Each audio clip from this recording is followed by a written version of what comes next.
2026년 1월 12일 월요일 충무위키의 축팬 444화 시작해보도록 하겠습니다. 안녕하세요, 서영석입니다. 네, 안녕하세요, 한효준입니다. 네, 안녕하세요. 양윤서입니다. 네, 팟캐스트의 축팬은 스포티파이, 팟빵, 유튜브에서 즐기실 수 있습니다. 광고 문의는 하단의 이메일 또는 공식 인스타그램을 통해서 연락을 주시면 됩니다. 그리고 저희가 치즈직에서 매주 월요일 7시 30분에 꾸준히 생방송으로 녹음 또 진행하고 있으니까요. 관심 있으신 분들은 치즈직에서 그라운드 빅풋 채널 검색하셔서 와서 봐주시면 감사하겠습니다. 충무위키는 프리미엄 블루아이 차단환경 루카이와 함께합니다. 또 옵타의 데이터 브랜드 모기업이자 세계 최고 축구 데이터 공급 업체인 스태치 플랫폼의 국내 공식 협력사 그라운드 빅풋과도 함께합니다.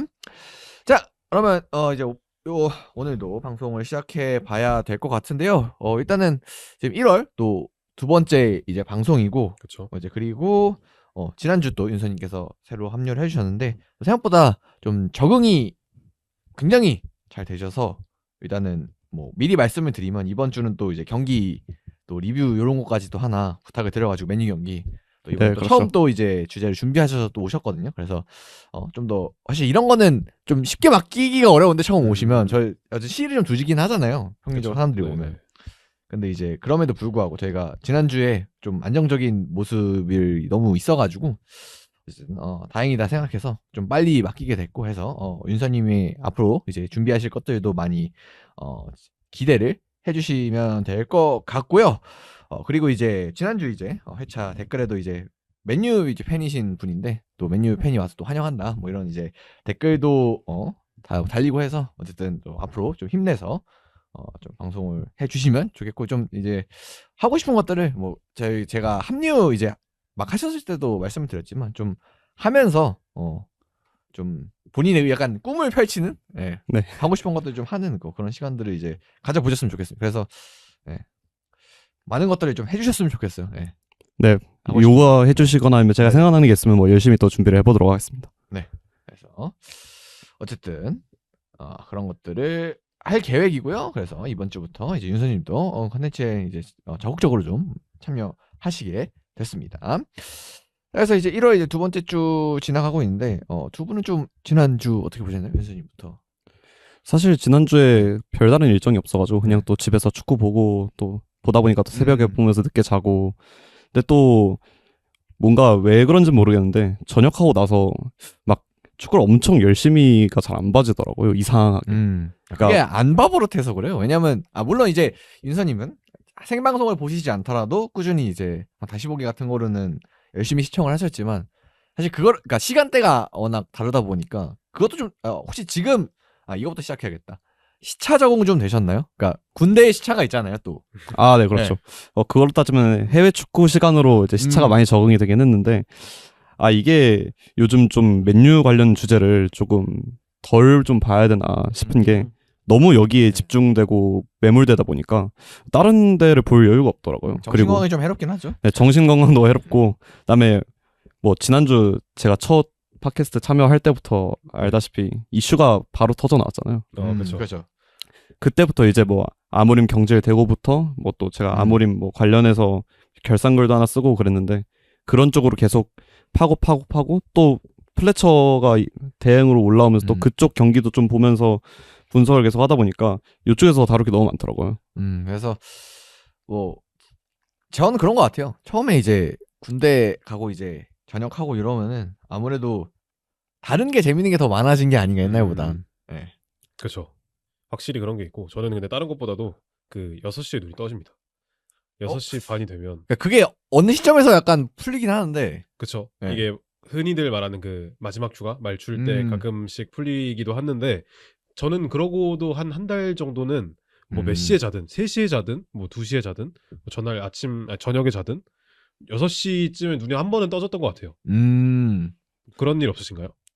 저는 근데 제가 이건 좀 여담이긴 한데 그 제가 군대에서 있을 때 일과를 정상 일과로 지내질 않았어요. 제가 교대 근무자였어가지고 이제 시간대가 계속 바뀌어서 이제 저는 오침 보장이 좀 있었는데 사실 그것 때문에 이제 그리고 말년에는 계속 휴가 계속 나와 있다 보니까 그러니까 원래부터 시간대가 뭐 그 06시 30분 기상 시간대가 아니었던지라 사실 조금 적응이 빨랐던 것 같기도 하고 그다음에 휴가 나와서도 계속 막 놀고 불규칙하게 살고 하다 보니까 뭐 자연스럽게 뭐좀 맞춰진 것 같긴 그러니까 합니다. 축구 시차에 적응하는데 지금 뭐 큰 문제는 없다. 네, 그렇죠. 오히려 그게 저한테는 도움이 됐죠. 사실 돌아와서 뭐 새벽에 좀 버티기도 편했고 또 이 패턴이 좀 익숙하다 보니까 또 금방 또 돌아온 것 같습니다.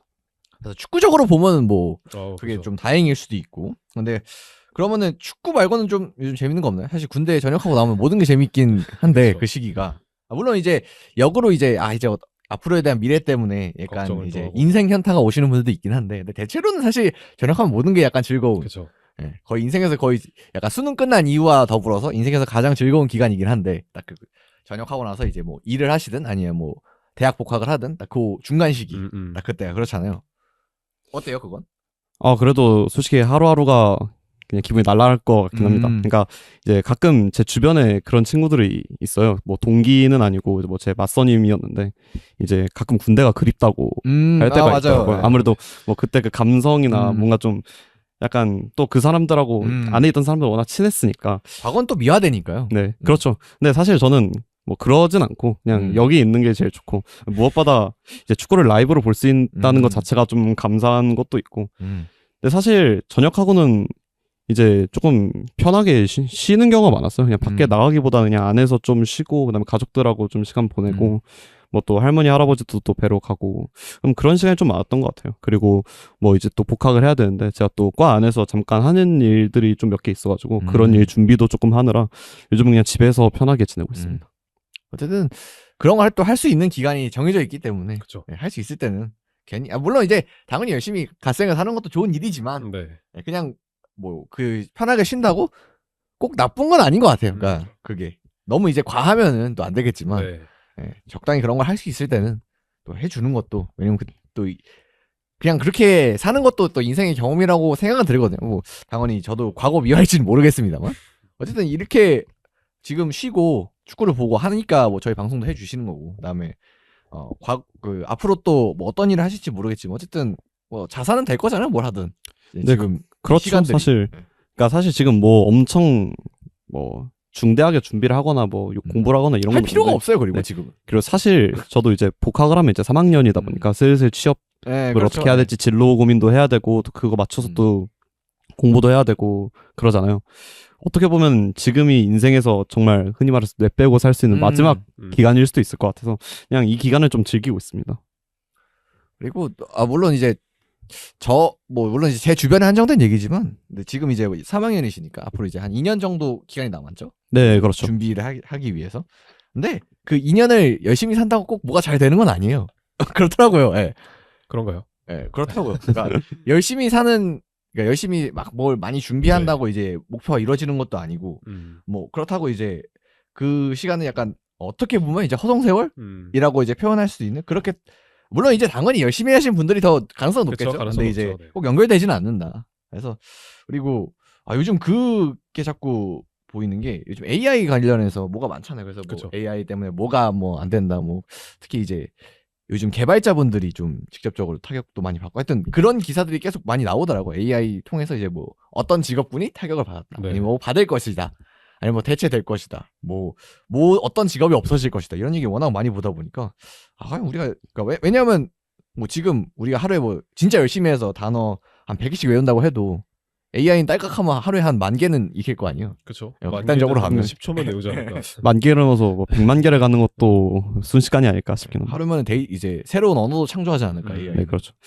근데 요즘 AI를 뭐 어쨌든 안 쓸 수 없는 환경이잖아요. 자연스럽게 뭐 GPT나 네. 뭐 접하게 되고.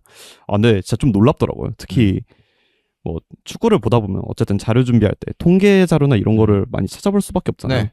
근데 원래는 옛날이었으면 뭐 일일이 다 들어가서 확인을 하고 뭐 그럴 텐데 요즘은 그냥 GPT나 제미나이한테 한 줄만 물어보면 바로 따다닥 정리를 해주니까.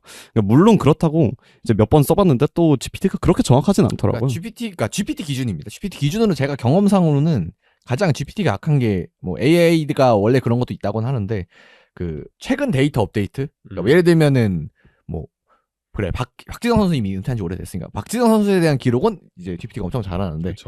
뭐 예를 들면 뭐 셰슈쿠가 어제 뭐 패스를 몇 번 했는지 이런 거는 좀 어려워한다. 왜냐면은 뭐 이건 여기서부터는 추측인데 아무래도 그 신뢰성을 검토해야 되잖아요. AI 네. 입장에서도. 근데 검토할 시간이 낮은 뭐 예를 들면 어제 경기 이런 거는 좀 어렵지 않나. 그래서 제일 많이 틀리는 게 오늘 무슨 날이야, 오늘 며칠이야, 그거 제일 많이 틀린다고 AI가. AI가 이게 검색 엔진이 아니잖아요. 그렇죠. 예. 뭐 네이버나 구글처럼 이렇게 검색으로 당연히 이제 정보를 물어보면 그거에 대한 답은 따라오지만 이거를 어떤 식으로 활용하느냐가 앞으로의 좀 크게 장대하게 얘기를 네. 하자면 인류에게 있어서 좀 과제 중에 하나라고 생각을 하는데 어쨌든 이런 식으로 많이 활용이 되는 가운데 저희가 좀 이거는 교차 검증을 할 필요는 저는 충분히 있어 네. 보여요. 그래서 AI도 아마 축구에서는 뭐 아직까지는 엄청 막 활용되고 있진 않은데 네. 근데 저는 조금만 이제 적용이 되면은 약간 축구 전술이나 아니면 이 선수단 운영 뭐 이런 구단 운영 관련해서도 좀 패러다임 바꾸면 게 근시일에 한두 개 정도 나오지 않을까.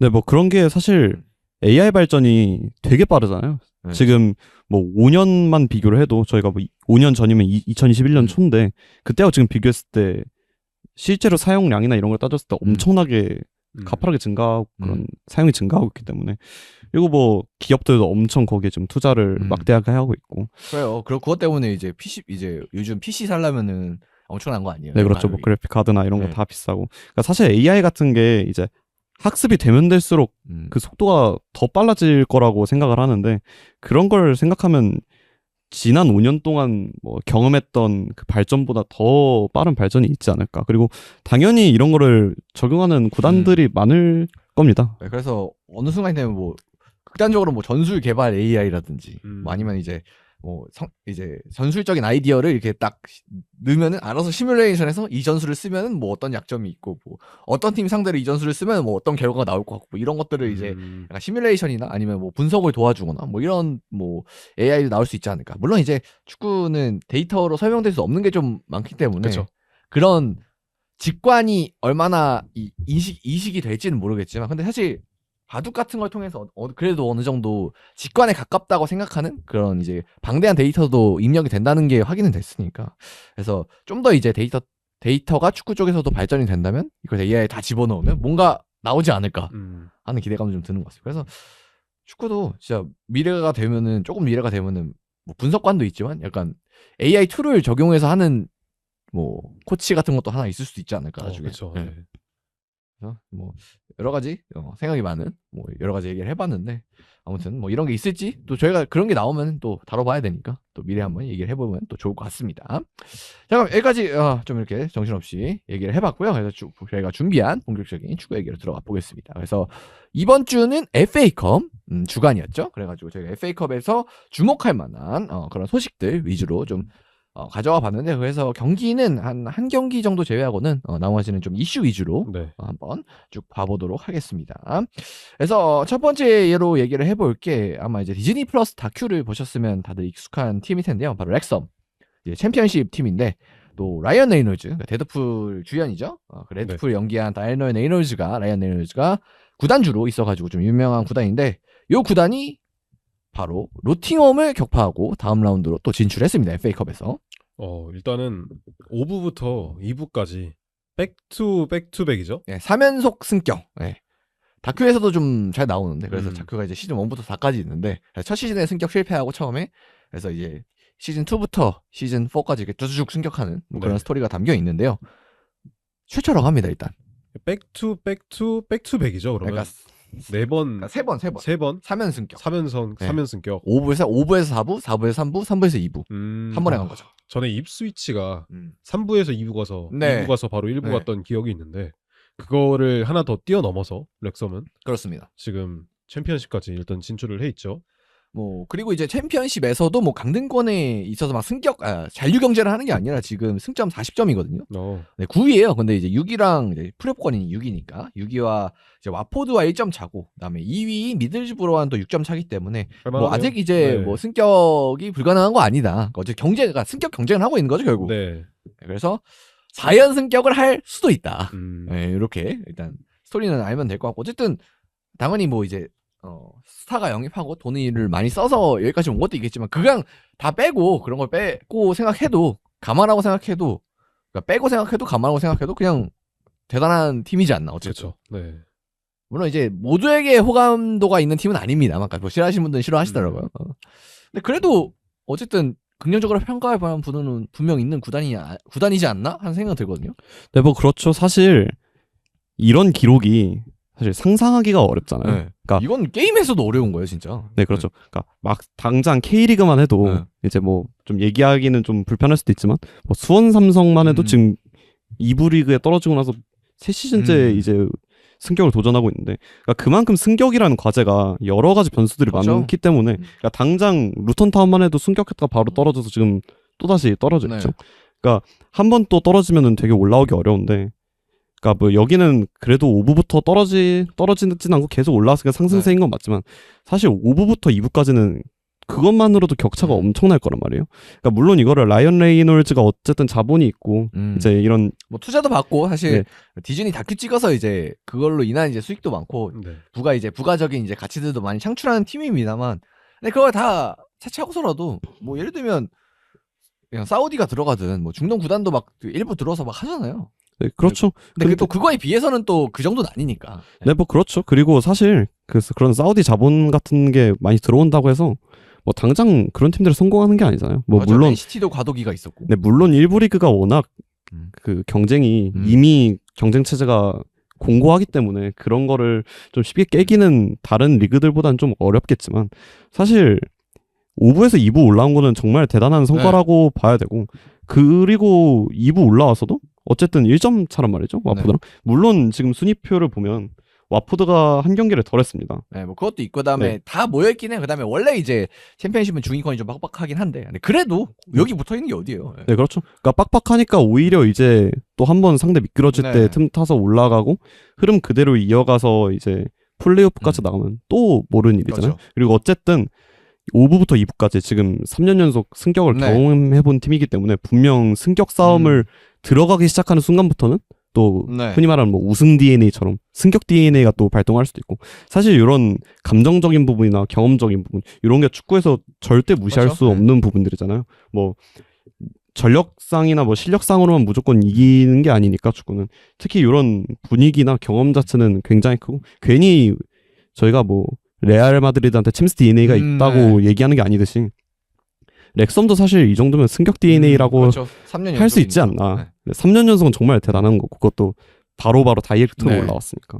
그래서 그런 것들은 고려를 해야 될 것 같고, 그리고 뭐 어쨌든 이렇게 되면 다음 시즌 뭐 아마 다큐가 또 나올 텐데 다음 시즌도 다큐가 굉장히 재밌지 않을까. 그래서 아마 요 경기 이제 우리가 얘기할 이 FA컵 경기도 꼭 그 한 장면으로 포함되지 않을까 싶은데, 일단은 3라운드에서 노팅엄 포레스트 만났고요.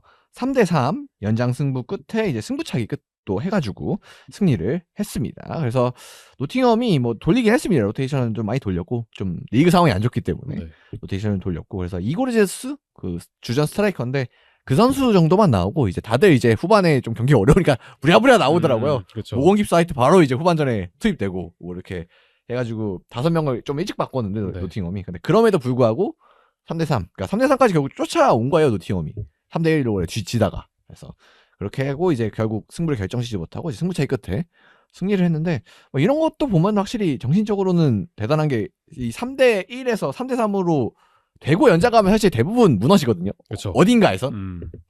아무래도 렉섬이 홈이긴 해도 언더독이니까 그런 부분에 있어서 체력적인 부분에서 아마 좀 밀리는 가능성이 있긴 했지만 결국에는 끝까지 잘 지켜냈고 승부차기에서 승리를 거뒀다는 것 자체가 굉장히 큰 성과가 될 것 같아요. 그리고 이제 렉섬이 당연히 좀 자금력이 되는 구단도 있고 좀 영향도 있으니까 좀 유명한 선수들이 많아요. 저희가 잠깐 이제 예준이랑 그 시작하기 전에 잠깐 봤는데, 일단은 뭐 지금은 부상당해서 못 나오긴 했는데 예전에 본머스에서 뛰던 킥퍼무어 그 선수가 지금 주전, 이제 원래는 주전 스트라이커인데 부상당해서 못 나오는데 그 선수도 있고, 그리고 정말 옛날 선수긴 해서 약간 추억의 선수인데 제임스 맥클린이라고 옛날에 이제 웨스트 브로미치 알비언 뭐 이런 데서 뛰던 선수가 있어요. 그래서 그 선수도 이제 프리미어 출신인데 뭐 있고, 그리고 아까 보니까 제이 로드리게스.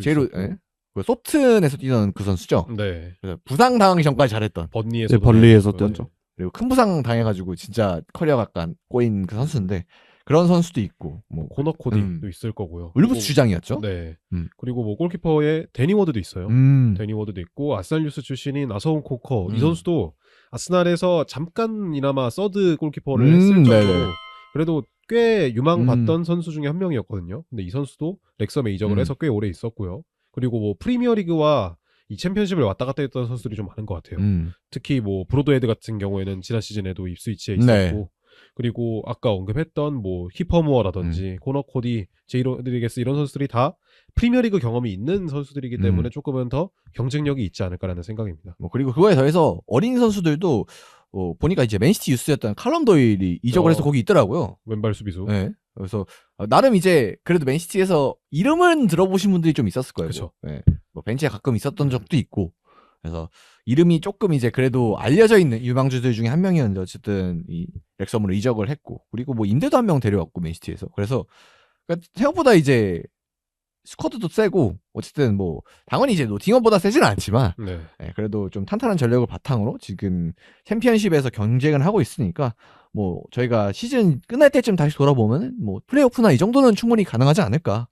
그래서 재밌을 것 같아요 앞으로. 저는 근데 다른 거보다 이 필 파킨슨 이 감독이 진짜 대단한 것 같아요. 이 감독이 예. 네.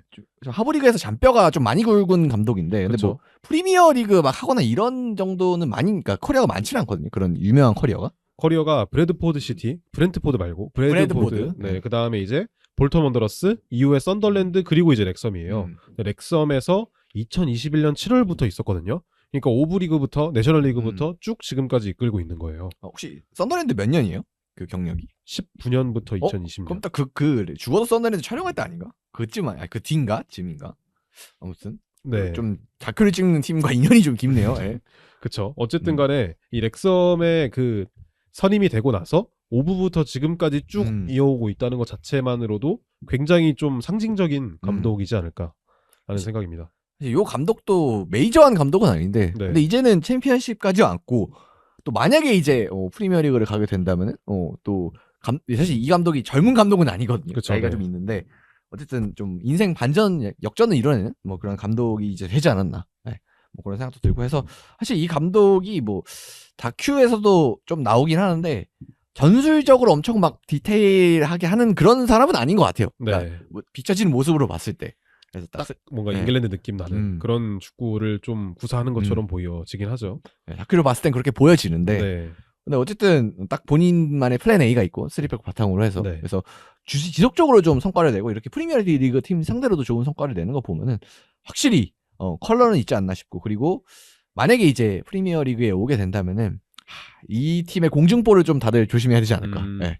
싸워주는 거 정말 그쵸. 대단하기 때문에 진짜 좀 올라온다 해도 좀 도깨비 팀 역할 정도는 할 수 있을 것 같은 느낌은 듭니다. 그리고 또 레이놀즈와 연결돼서 만약에 프리미어리그 오면 더 뭔가 상업적으로도 많은 걸 하겠죠? 그쵸. 네. 그래서 뭐 이제 이 팀 선수 중에 하나가 그 데드풀 새로운 영화 거기에 막 카메오 나오고 막 그런 것도 했었는데 네. 네.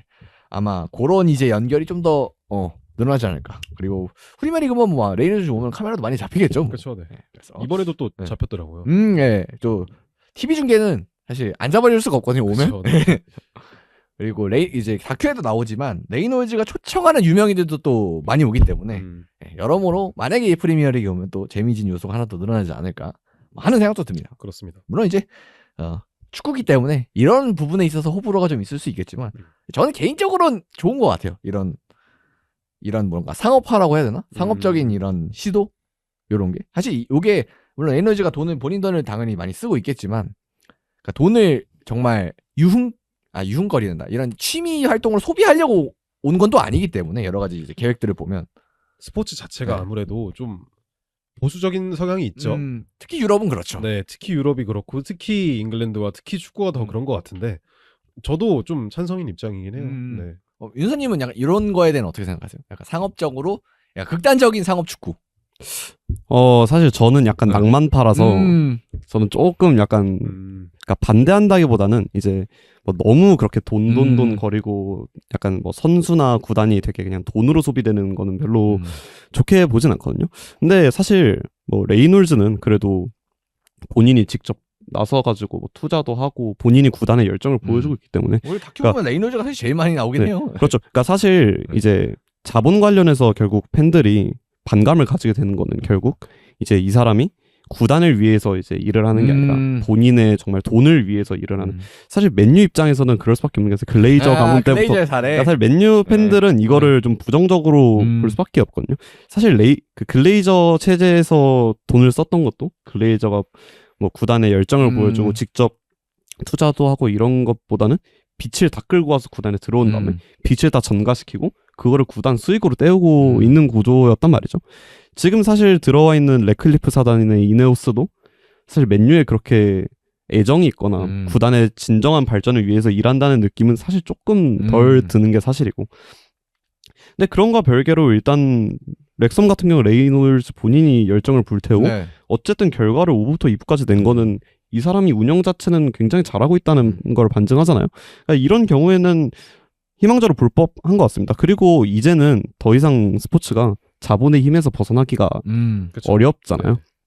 그러니까 이 자본을 어떻게 쓰고 어떤 목적을 어떤 방향성을 갖고 쓰냐가 제일 중요한 것 같은데 렉섬이 이렇게 나아가는 방향성을 보아서는 렉섬의 투자는 재미 요소도 많이 챙기고 그 다음에 뭐 어쨌든 구단 입장에서는 역사를 써내려가고 있는 거기 때문에 사실 이런 거 하나가 구단의 역사를 바꿔 놓잖아요. 그렇죠. 그리고 사실 이 렉섬이라는 도시 자체도 뭐 이제 웨일즈 외곽에 있는 도시인데 뭐 다큐 보니까 그거더라고요. 약간 광업 도시 그런 거 해서 원래 광산하고 이런 데였는데 이제 막 석탄 안 쓰고 이러면서 좀 이제 쇠퇴한 곳이라고 하는데 그래서 요 이제 다큐 잘 되고 그다음에 팀이 좀 성적이 좋으면서 해외에서 좀 관광객이 많이 와가지고 그것 때문에 좀 경제 부흥이 좀 된다고 하더라고요. 이 도시 자체가. 그래서 그럼 뭐 그런 것도 있으니까 효과도. 네, 그렇죠. 그러니까 어쨌든 이런 식으로 또 언더독이 하나 올라와서 또 재밌는 요소를 주는 거는 이제 나름 리그의 경쟁력을 높이고 리그 입장에서도 재밌는 요소잖아요. 어쨌든 데드풀이 마블 영화고 그리고 또 이러다가 잘된 마블 영화 중에 하나예요. 네. 마블 영화 그렇죠? 중에서도. 네. 네, 이러다가 또 뭐 그러니까 좀 너무 상업적이고 그냥 좀 뇌빠진 생각할 수 있는데 뭐 마블하고 또 프리미어리그 뭐 협력해가지고 뭔가 콘텐츠를 낼 수도 있고 그러니까 뭐 여러 가지로 재밌는 요소들은 많은 것 같아요. 그리고 구단이 뭐 발전해 나가는 방향성 자체도 굉장히 괜찮은 것 같고 이 정도면 사실 어쨌든 승격을 3번 연속으로 했다는 그렇죠. 거는 그거는 뭐 사실 구단 운영 입장에서는 최상급 평가를 받아야죠. 그건. 이거는 역대급이죠 사실. 네. 그러니까 사실 성적이나 행보나 이런 걸로 봤을 때는 깔 게 없다고 봐도 무방하거든요. 그러니까 이런 자본의 유입은 사실 뭐 다른 팀들 입장에서도 나름 자극받을 수 있는 요소가 될 수도 있고 뭐 축구를 좋아하는 또 레이놀즈 같은 또 유명 인사들이 또 이런 계기로 관심을 가질 수도 있잖아요. 뭐 본인 지역 팀들이 있을 텐데 뭐 영국 출신 뭐 배우들이 저기 한 6부 리그, 7부 리그에 있는 자기 지역 팀 응원하다가 그쪽에 투자를 해서 또 이런 재밌는 모델을 만들어낼 수도 있고 뭐 자본 자체가 구단을 위해서 쓰이는 올바른 방향성으로 나아간다면 자본 사용 자체에서는 뭐 이제는 필연적으로 따라오는 부분이고 뭐 그렇게 부정적으로 볼 법한 요소는 아니라고 생각합니다. 다만 이게 구단을 위한 게 아니라 순수하게 투자 용도, 흔히 말하는 투기 용도로 사용되는 그거는 조금 문제가 되겠죠. 그렇죠. 근데 아무래도 연예인들, 뭐 엔터테이너들 같은 경우에는 조금은 더 애정을 쏟는 경우가 많은 것 같아요. 뭐 예를 들자면 에드시런도 뭐 입스위치와 관련해서 좀 많이 투자를 했었고 뭐 또 예시가 생각나는 게 제이지 같은 경우도 뭐 아스날과 좀 원래 인수를 한다라고 할 정도로 되게 커넥션이 있었던 걸로 기억을 하거든요. 그런 부분들을 생각을 해보면은 아무래도 유선님이 얘기해 주셨던 사례 같은 경우에는 경영인들, 기업인들이 조금은 악용하는 스타일이라면 지금 같이 라이언 레이놀즈나 아니면 제가 앞서 언급드렸던 뭐 에드시런 같은 경우에는 조금은 더 팬심에 가까운 투자에 가깝기 때문에 조금은 더 좋은 효과를 낼 수 있지 않았나라고 생각을 해봅니다.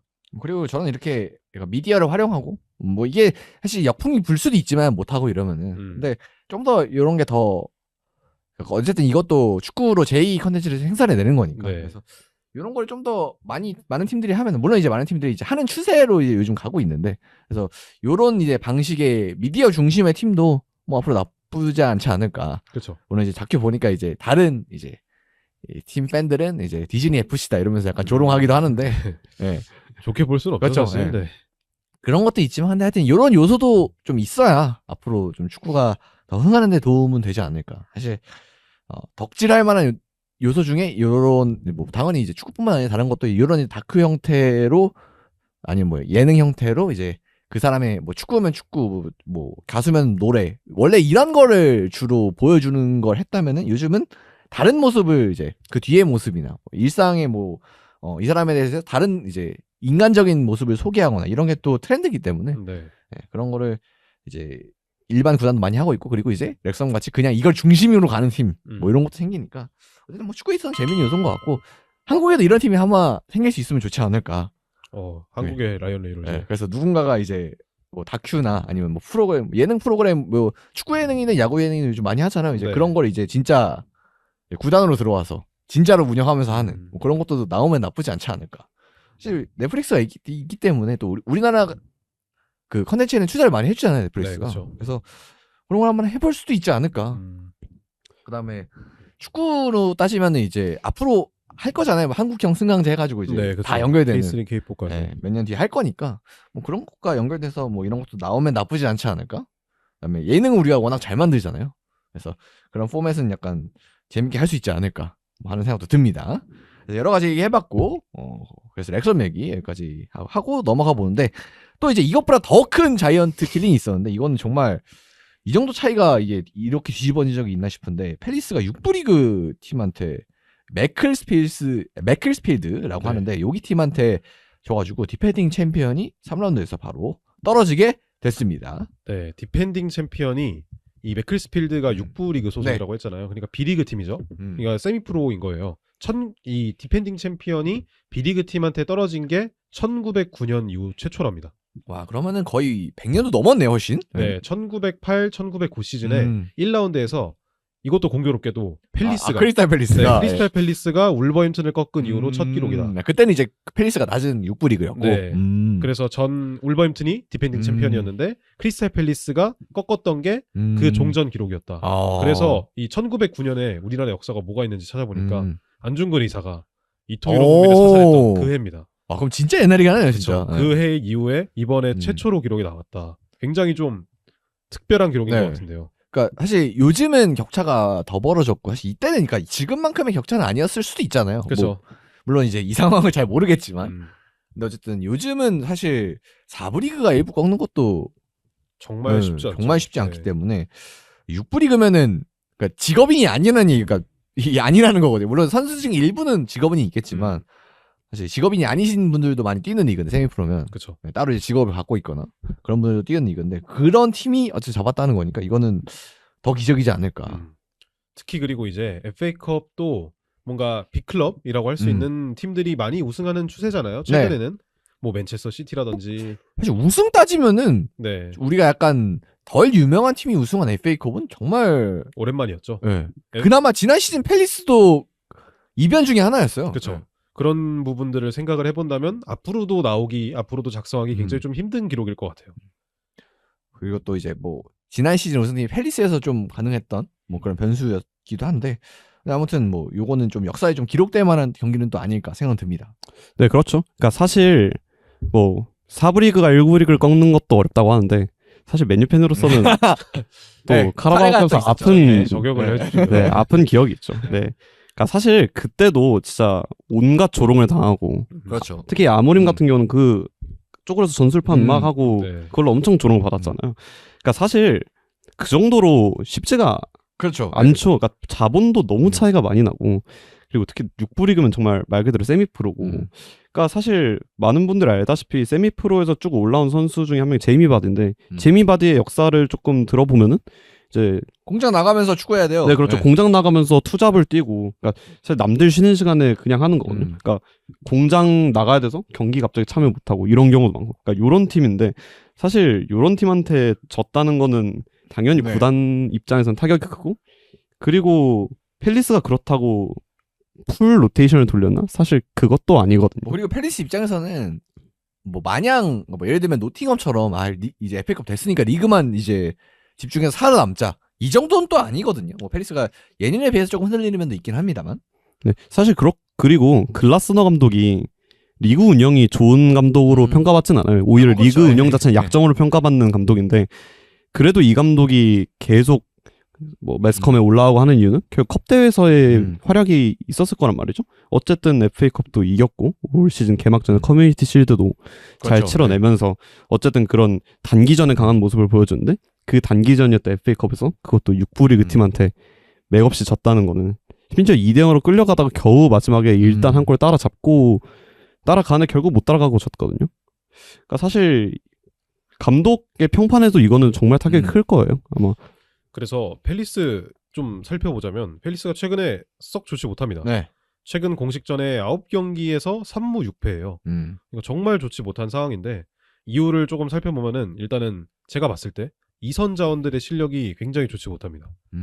에제랑 올리세가 어떻게 보면은 크리스탈 팰리스를 이끄는 주축 중에 한 명이었잖아요. 두 명이 거의 네. 원투펀치처럼 팀을 이끌었었다면 두 선수가 모두 나가고 영입했던 선수들이 굉장히 좋지 못해요. 영입된 선수들이 뭐 프랑사부터 시작을 해서 은케티아, 피노, 우체 같은 영입들이 전부 다 실패를 했고 이번에 영입된 토트넘에서 영입된 브레넌 존슨 같은 경우에도 이 선수가 뭔가 기회를 만들어줄 만한 그런 능력의 선수는 아니잖아요. 그렇죠. 조금은 더 마무리에 특화되어 있는 선수이기 때문에 뭔가 이스마일 라사르의 네이션스컵 공백이 아직도 잘 메워지지 않고 있다라는 게 가장 큰 단점 중에 하나로 나올 것 같고 뭐 아직까지는 사르가 속해 있는 세네갈인가요? 맞죠? 아직까지는 올라가 있죠. 네.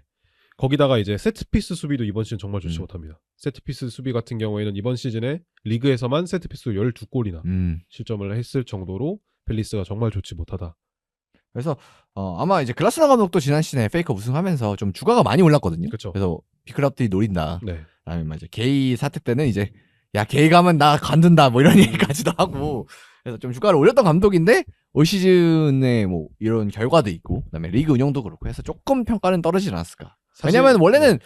괜찮았으면 지금 이제 뭐 첼시 감독 날아가고 맨유 감독 날아가고 이런 상황에서 이름은 한 번씩 나왔을 거거든요. 네. 사실 이 언급을 좀 하긴 했지만 이런 부분들보다도 더 심각했던 게 펠리스가 뎁스가 굉장히 얇습니다. 네. 그래서 유로파 컨퍼런스 리그 원정을 갔다 오면 사실 선수들의 체력이 좀 많이 그렇죠. 이제 내려갈 수밖에 없는 상황이잖아요. 근데 계속해서 주전조를 사용을 하다 보니까 아무래도 선수들이 제 기량을 뽐내지 못하는 경우들이 좀 많은 것 같아요. 네. 특히 마크 게이 같은 경우에는 지금 안 다치고 계속 뛰고 있는데 거의 곧 있으면 월드컵까지 뛸 상황에서 이렇게 많이 가중이 가해지는 거는 선수에게도 좀 위험하지 않을까라는 생각이 들 정도로 많은 경기력을 소화 중이거든요. 이미 나갈 선수 갈아버린다. 뭐 뭔가 그런 말 느낌, 수도 있네. 일 수도 있고. 그래서 어떻게 보면 희생된 선수 중에 한 명이 무뇨즈 같은 경우에는 최근에 좀 크게 다치면서 네. 장기 이탈을 했고 그러면서 무뇨즈를 이 대체할 선수가 지금 펠리스에 없어요. 네. 클라인 같은 선수가 있는데 클라인은 이제 사실 나이도 있고 네. 너무 기량도 이제 몸이 무너진 선수라 이 선수. 네. 네. 그래서 이제 대체로 나오는 선수가 드베니 같은 선수들이 나오는데 드베니도 사실 뭔가 펠리스에 맞는 기량의 선수인가를 생각해 봤을 때 아닌 것 같거든요. 그런 부분들이 펠리스에게 좀 크게 작용을 하는 것 같습니다. 그래서 뭐 이제 맥크스피드한테 좀 진 것도 진 거지만 사실 네. 상황 자체가 좀 안 좋기 때문에 펠리스도 이제 뭐 게이도 이제 아마 뭐 거의 뭐 언제가 됐든 빠르든 겨울이든, 늦든 네, 예, 여름이든. 여름이 됐든 언제든 나갈 것 같고 그리고 뭐 사르도 아직까지는 올라가 있으니까 네이션스컵에 그래서 좀 돌파구를 찾아야 되는데 뭐 쉬운 상은 뭐 아닌 것 같은 느낌입니다. 그래서 뭐 여기까지 좀 정리해보고요. 네, 네. 가기 전에 좀 네. 재밌는 거 하나만 네. 언급하고 가자면 네. 매클스필드 타운이 감독이 존 루니라는 사람인데 네. 제가 알기로 이분이 웨인 루니의 동생인 진짜요? 걸로 알고 있거든요. 신동생이라고요? 네, 제가 알기로는 친동생으로 알고 있습니다. 한번 요즘에 검색 뭐 남의 네네. 그 위키피디아가 나올 거니까 사실 6부 리그 감독에 대해서는 우리가 아는 사람은 없다고 봐야 되잖아요. 뭐 저 누가 그렇죠. 있는지 찾아보진 않았지만. 네, 그렇죠. 루니 동생도 축구를 했나? 그리고 저 루니 동생에 대해서 진짜 한 번도 살면 처음 들어봐서. 네, 지금 맞네요. 네. 그리고 네이버 프로필에도 존 루니라는 사람의 프로필이 나오는데 뭐 웨인 루니 08년도에 메이클스필드 입단해서 메이클스필드 타운에 입단해서 뭐 체스터 시티에서 뛰었던 경험이 있다고 합니다. 네, 그리고 지금 이 팀의 감독으로 와 있고. 그럼 이제 하브리그 선수부터 해서 이제 지금 하브리그 감독하고 있는 루니 동생. 네, 그렇죠. 형과 달리 이제 감독엔 재능이 있을 수도. 그렇죠. 형은 이제 감독으로서는 정말 끔찍했거든요, 진짜. 네. 이제 주변 맨유 레전드들도 이제 그 루니가 뭐 하면 안 된다. 감독에서 경질을 하고 나와서 다들 하면 안 된다고 조롱했던 것처럼. 그러니까 보면 뭐 여담이지만 맨유 출신 레전드들이 감독으로는 그리고 지금 안 좋아요. 네. 지금 뭐 추후에 저희가 맨유 얘기하면서 하겠지만 이제 최영대 한 명씩 올라가고 있거든요, 레전드들이. 네, 그렇죠. 이제 한 명씩 올라가면서 한 명씩 이제 안 된다 이러면서 다 이제 후보에서 지워지고 있고 그나마 이제 맨유 레전드 중에 감독으로 이름을 떨쳤던 사람이 뭐 솔샤르는 이제 뭐 좀 평가가 내려갔고 한번 이제 검증이 한번 된 감독이니까 네. 그냥. 뭐 그나마 라이언 긱스였는데 긱스는 사실 이건 외부 문제로 외부 이제, 문제로 이제 더 이상 축구계에서 보기 힘들지 않을까 네. 싶고 그러니까 여러모로 그리고 뭐 로이킨 같은 경우도 옛날에 뭐 그런 감독 관련해서 네. 뭐 자기 철학 얘기할 뭐 때 지금은 거의 그냥 방송인이시죠. 네, 방송을 그렇죠. 잘하더라고요. 뭐 로이킨도 보면 뭐 축구 철학 같은 거 얘기할 때 생각보다 되게 디테일 없고 단순하게 얘기한다고 알고 있고 뭐 게리 네빌도 엄청 네. 대실패를 했기 때문에 그렇죠. 네, 여러 가지로 이제 잔혹사가 많이 이어지고 그렇게 따지면 사실 맨유가 뭐 지금도 그렇지만 뭐 전술적으로 그렇게 아이디어가 뛰어난 팀은 아니었던 것 같기도 하고 아니면은 뭐 원래 퍼거슨 감독이 그렇게 뭐 전술가형은 아니잖아요. 뭐 원래 퍼거슨 감독은 뭐 운영을 할 때도 그 이제 외부 인사, 외국인 코치들을 영입을 하면서 해당 나라들의 축구 철학을 들여왔던 거지. 뭐 본인이 이렇게 주도적으로 한 사람은 아니기 때문에 사실 뭐 맨유 출신 감독들은 이제 아무도 안 남지 않았나. 그나마 캐릭이 남았었는데 캐릭도 보로에서 성적이 안 좋았고. 뭐 이제 한 번 더 이제 캐릭은 한 번 더 이제 올라갈 거니까 검증에 시험대에 올라갈 거니까 거기서 네. 이제 목이 매달려서 떨어지든 뭐 정말 하늘로 날아오든 할 텐데 아무튼 뭐 그렇습니다. 그래서 네, 그래서 조금만 더 네. 찾아보니까 이 BBC 스포츠에서 이날 경기 중계를 했었는데 네. 중계를 했다고요? 네, 루니가 왔대요 이때. 와서 웨인 루니가? 끝나고 인터뷰를 할 때 웨인 루니가 오히려 살짝 좀 글썽글썽하는 모습을 보였다. 우리 동생 자랑스럽다 이런 식으로. 이거는 만약에 이제 뭐 다음 라운드 상대 누군지 모르겠는데 아마 다음 라운드도 이 맥스피드는 좀 주목을 받지 않을까. 그렇죠. 하는 생각은 듭니다. 그래서 다음 라운드에서도 아마 뭐 사실 누가 되든 거의 제일 밑에 있을 거거든요. 이 그쵸. 6부 리그는 가장, 네. 4라운드면. 네. 그래서 누가 될지는 모르겠지만 어쨌든 또 누가 되느냐에 따라서 주목도 또 받을 것 같습니다. 그래서 관심 있게 또 다음 라운드도 보면 좋을 것 같고 그리고 이제 다음 경기는 이제 시티에서 뭐 경기를 많이 볼 건 아니고 이제 앙투앙 세메뉴 본머스에서 또 영입이 됐죠. 그래서 상당히 이제 비싼 가격에 겨울에 팀을 옮기게 됐는데 또 나왔어요 또.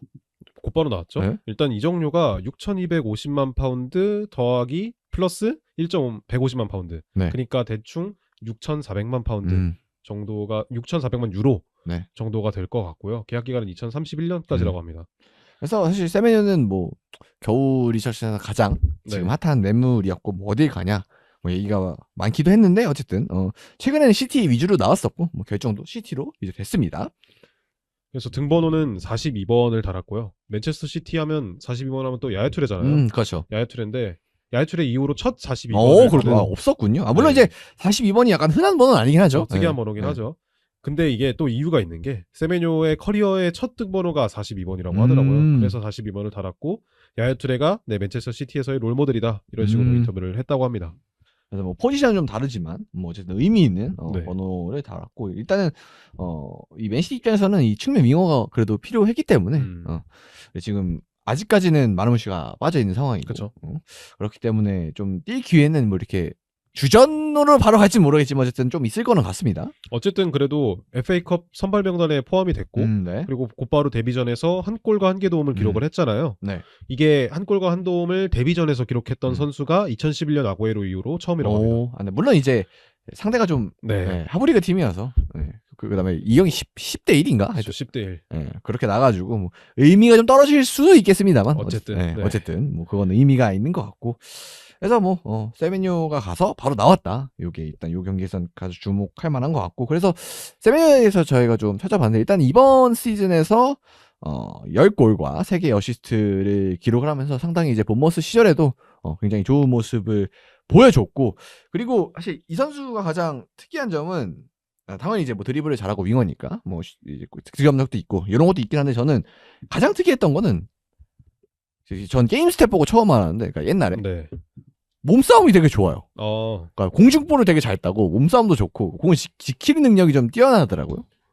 저도 뭔가 공중볼은 사실 저는 잘 모르겠어요. 공중볼은 사실 잘 모르겠는데 근데 그러니까 이 선수가 뭐 저는 많이 보진 않아서 그건 플레이적으로는 모르겠는데 근데 스탯을 놓고 보면 이 경합 성공률이라고 하죠. 그게 되게 좋아요. 아마 근데 제가 생각하기에는 이 세메뇨가 경합을 잘 시도 안 하는 걸로 알고 있습니다. 그러니까 뭔가 적극적으로 상대 뒷공간에서 막 뭔가 몸을 부딪히면서 싸운다던가 이런 선수는 아니지만 어쨌든 딱 봤을 때 이 선수의 프로필을 딱 봤을 때 이 선수 몸싸움 좋겠다 딱 생각이 들잖아요. 그러니까 약간 앞뒤로 두꺼운 또 스타일이라. 그쵸. 그러니까 윙어의 체형은 아니긴 하거든요, 이 선수가. 네. 체형은. 딱 네. 봤을 때 그 뭔가 허벅지를 딱 봤을 때 와, 이 선수 몸싸움 잘하겠다 약간 이런 느낌이 딱 드는 선수인데 아다마 트라우레 느낌이 약간 뭐 스타일은 좀 다르지만 그런 만큼 몸싸움이 굉장히 좋고 음. 그리고 뭔가 흑인들이 가지고 있는 흑인들 중에 몸싸움이 좋은 선수들이 가지고 있는 그런 탄력성이 있잖아요. 이 탄력성을 굉장히 좀 잘 활용하는 선수 중에 한 명이다라고 생각을 하고 있거든요. 그래서 저희가 스탯 지금 보여드리고 있는데 계속 그래서 기본적으로는 굉장히 이번 시즌의 득점력도 좋았었고 네.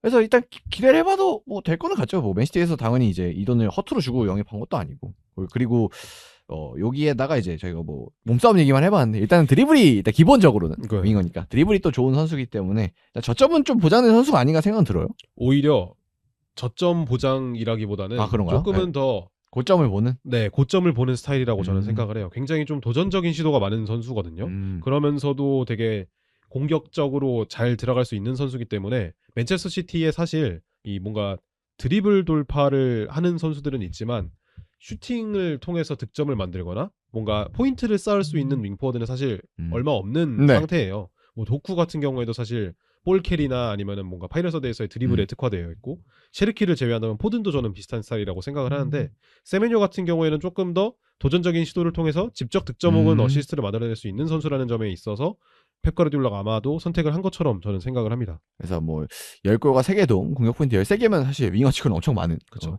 또 포인트를 현재 시즌, 그러니까 반 시즌에 그렇게 한 거니까 네.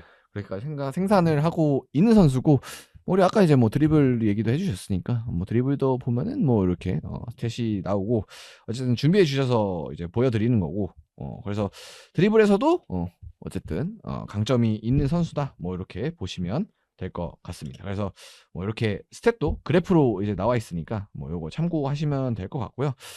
그래서 이제 세미뇨가 나왔고 이제 뭐 사실 이 경기에서 1골도 했지만 앞으로의 활약이 더 중요할 텐데 활용도는 좀 어떻게 될까 맨시티에서 앞으로? 사실 활용도 하면 저는 가장 먼저 생각나는 게 이 선수의 뭔가 축구적인 장점보다 이 선수가 홈그로운이에요. 근데 맨체스터 시티가 지금 홈그로운이 좀 많이 급한 상황입니다. 그리고 홈그로운에 있는 선수들이 모두 매각 대상이에요. 그러니까 예를 들어서 존 스톤스 같은 경우 굉장히 좀 인저리 프로인 선수잖아요. 그래서 이제 주급도 많이 받고 그런 선수들이 굉장히 많습니다. 뭐 칼빈 필립스라든지 아니면은 아케라든지 이런 자원들이 어떻게 보면 홈그로운 슬롯을 차지는 하고 있지만 여차하면 이제 팔아버릴 수도 있는 매각 대상에 있는 선수들이기 때문에 맨체스터 시티 입장에서는 홈그로운 선수가 영입이 꼭 필요했는데 이 세메뇨가 아무래도 홈그로운이 되는 선수다 보니까 그런 부분에 있어서 굉장히 좀 이점이 될 것 같아요. 제가 볼 때는. 그렇습니다. 그럼 윤서님은 좀 세미뇨에 대해 평소에 좀 어떻게 생각하고 계셨나요? 네, 어쨌든 세메뇨 같은 경우는 아까 예준님이 말씀해 주셨던 것처럼 맨시티의 드리블러 중에는 조금 드문 유형이라고 볼 수 있죠. 어쨌든 가장 많이 비교가 되는 건 제가 봤을 땐 제레미 도쿠랑 제일 많이 비교가 될 것 같은데 드리블러 하면 네, 사실 도쿠 같은 경우는 드리블 자체가 상대를 아예 1대1로 묶어놓고 거기서 본인이 한두 명을 아예 크랙처럼 제껴나가는데 좀 중점을 두잖아요. 그러니까 이 선수는 포인트 생산이나 뭐 박스 타격 이거를 위한 드리블이라기보다는 한 명을 본인한테 끌어당겨서 제쳐놓음으로써 동료들한테 공간을 만들어주고 사실 그걸 수혜를 제일 많이 받는 자원들이 이제 뭐 좌우로 침투하는 메잘라들이나 혼란이 될 겁니다. 도쿠가 계속 간격을 벌려놓으니까 혼란한테 찬스가 많이 나올 거고 근데 세미뇨 같은 경우는 조금 더 포인트 생산과 득점에 집중되는 경향을 볼 수 있어요. 그러니까 오늘 경기 같은 경우에도 세미뇨의 드리블을 보면 이제 도쿠처럼 시퀀스를 많이 가져가고 뭐 드리블을 할 때 시간을 많이 쓴다기보다는 한 번에 쭉쭉쭉 치고 나가면서 바로 뚫어내거든요. 그러니까 드리블 자체에 지체하는 시간이 없다는 거예요. 그러니까 바로 판단해서 최대한 빠르게 판단해서 나가고 그 안에서 최대한 결과물을 만들어내고자 하는 그리고 그때 드리블 자체도 계속 박스 안으로 들어가는 드리블을 하고 실제로 오늘도 1골 1어시를 했으니까 물론 상대가 약팀이었다는 걸 감안하면 뭐 어쩌면 당연한 결과일 수도 있을 거긴 한데 어쨌든 그거는 차치하고 첫 경기에서 팀 전술을 잘 녹아들어서 이제 플레이했다는 것 자체는 되게 고무적이고 그러니까 도쿠 같은 경우는 그리고 윙어로 나왔을 때 주로 터치라인 끝에 붙어서 계속 측면 채널을 점유하는 경우가 많은데 오늘 세미뇨 골 장면을 보면 측면에 있다가 곡선 형태로 뒷공간으로 찔러 들어간단 말이에요. 어쨌든 그런 식으로 뒷공간을 공략할 수 있는 선수 하나가 더 들어왔다는 건 시티 입장에서는 굉장히 고무적일 것 같고 뭐 시티 입장에서는 공격 포인트를 생산할 수 있는 선수가 필요했어요. 어쨌든 뭐 혼란 선수가 규격 외의 활약을 보여주면서 팀을 이끌고 있지만 이제 뭐 당연히 팀 입장에서는 현재만 볼 수는 없잖아요. 그렇죠. 혼란이 부상당했을 때도 가정을 해야 되고 여러 가지로 가정을 해야 되는데 어쨌든 홀란도 어느 순간에 휴식이 필요할 거란 말이죠. 그런 순간에 어쨌든 득점을 할 수 있는 플레이어 하나 더 있다는 건 시티는 굉장히 고무적일 것 같습니다. 그렇습니다. 그래서 뭐 요 선수도 일단은 이제 유망주 나이까지는 아니고 그거보다 조금 위에 있는 이제 2000년생 선수인데 제가 임대를 많이 날렸어요 커리어를 보니까. 그래서 네. 원래는 이제 브리스톨 시티 소속 선수였는데 그때도 이제 하버리그 계속 임대 가다가 그래서 이제 그리고 보머스로 와서 이제 이제서야 이제 좀 터진 케이스인데 그래서 이 선수도 좀 뭔가 여기저기 경험은 많아요. 많이 뛰어가지고 나이에 비해서. 사실 국적이 이제 가나입니다만 앞서 언급드렸듯이 브리스톨 시티의 유스 자원 중에 한 그렇죠. 명이기 때문에 사실상 이제 홈그라운을 받는 거의 잉글랜드에 가까운 선수다라고 볼 수가 있거든요. 그래서 뭐 브리스톨에서도 사실 100경기 넘게 뛰었고 네. 보머스에서도 벌써 100경기 넘게 뛰었더라고요. 전체 경기 다 합치면. 그래서 200경기 넘게 소화한 선수니까 프로 경기를. 그래서 뭔가 경험적으로는 어느 정도 됐는데 근데 이제 이 선수의 고점이 또 어디까지일까? 맨시티에서도 통할 정도의 고점이 있느냐? 뭐 요건 좀 검증이 필요할 텐데 어쨌든 뭐 지금 맨시티가 딱 급한 포지션에 잘 데리고 왔으니까 그렇죠. 뭐 일단은 또 맨시티가 이 선수가 뭐 잘하느냐 못하느냐에 따라서 팀이 또 그 정도는 또 아니잖아요. 그러니까 이 선수가 잘해줘야 됩니다. 꼭 뭐 이런 건 또 아니기 때문에 완전 막 네. 영혼이 걸린 막 큰 영이 뭐 이런 스타일은 아니지만 어쨌든 맨체스터 시티의 뎁스를 채워줄 만한 좋은 영입인 것 같아요, 진짜. 네. 네.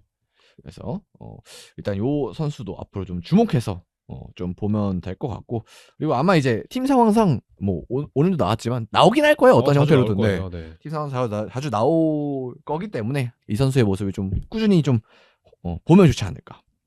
그리고 세메뉴를 영입한 거 보니까 물론 이제 요즘은 펩 가르디올라의 많이 스타일이 달라졌으니까 뭐 네. 그런 것도 있지만 저는 이 선수의 약간 임팩트가 영입의 임팩트가 혼란만큼은 아니어서 그렇지 약간 혼란을 영입했을 때와 비슷한 놀라움은 있어요. 이런 스타일 선수도 쓰려고 하는구나 하고. 그렇죠. 전통적인 이제 펩 축구라는 그런 물론 이제 이것도 고정관념이긴 합니다만 그런 스타일은 아니긴 한 것 같거든요. 세메뉴가? 네. 우리가 네. 생각하는 막 우리가 생각하는. 네.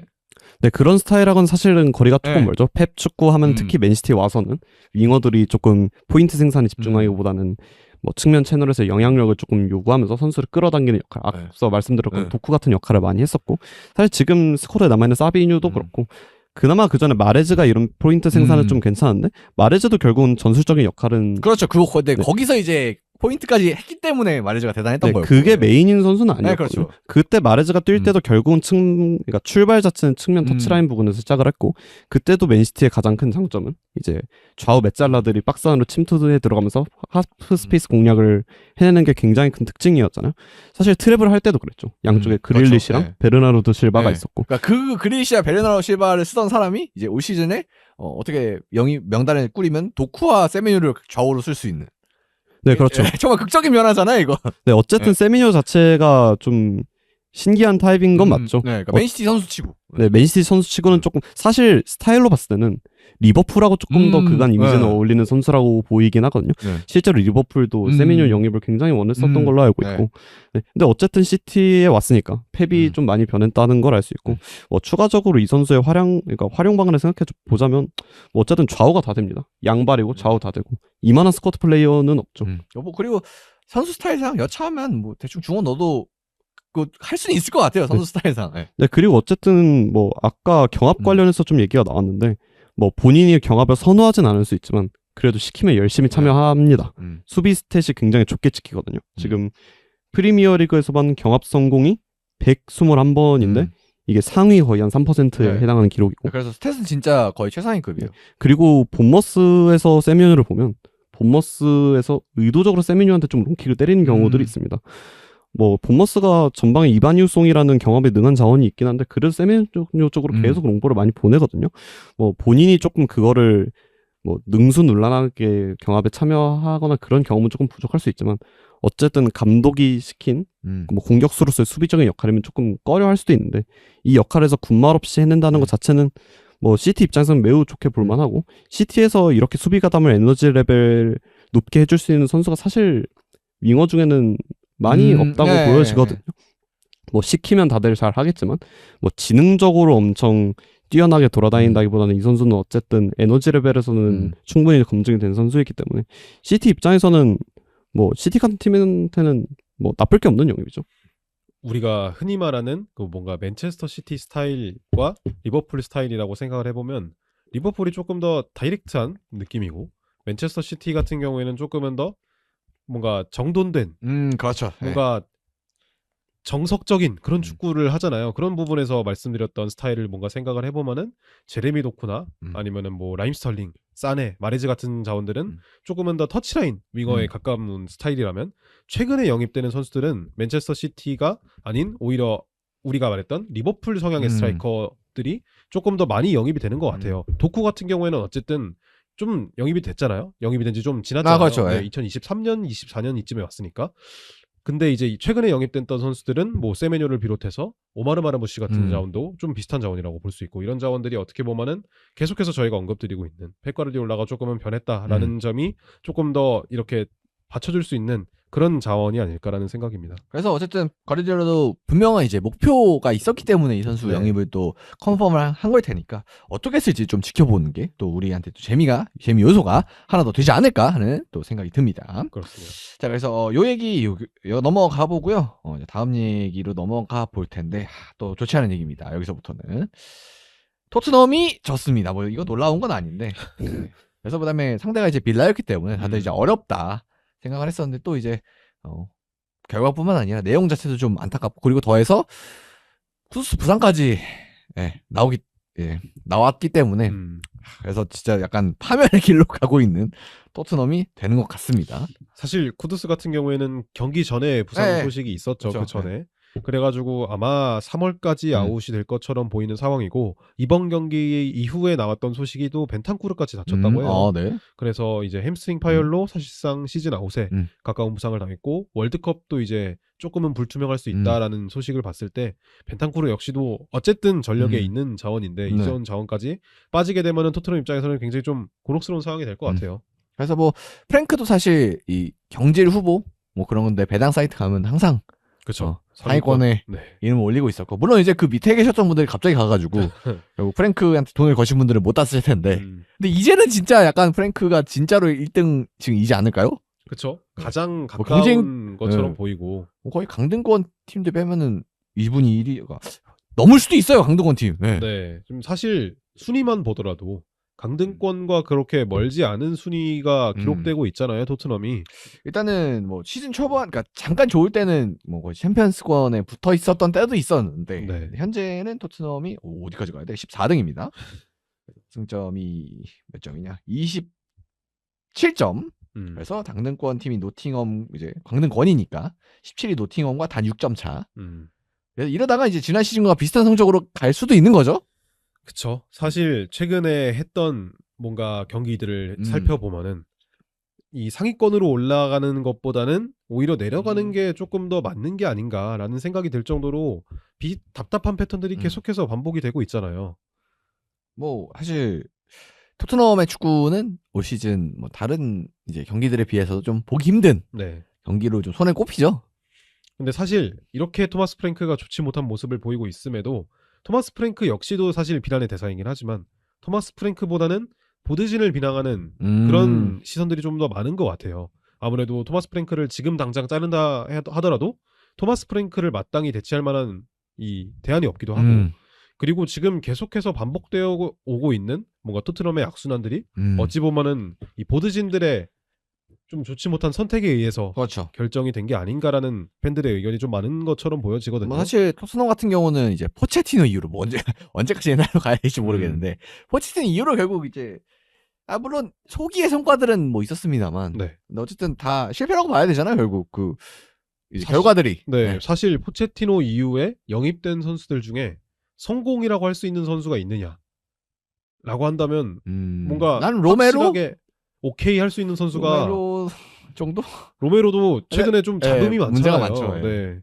이번 좀 이따 이야기할 거였지만 로메로가 또 이번에 SNS에 뭔가 구단 보드진을 저격하는 듯한 이야기를 하면서 내부 징계를 받냐 마냐 이런 이야기도 있었어요. 그런 만큼 로메로도 사실 뭐 축구적으로만 보면 당연히 성공이겠지만 이 선수를 완벽하게 뭔가 토트넘의 주장처럼 믿고 갈 수는 없는 상황이잖아요.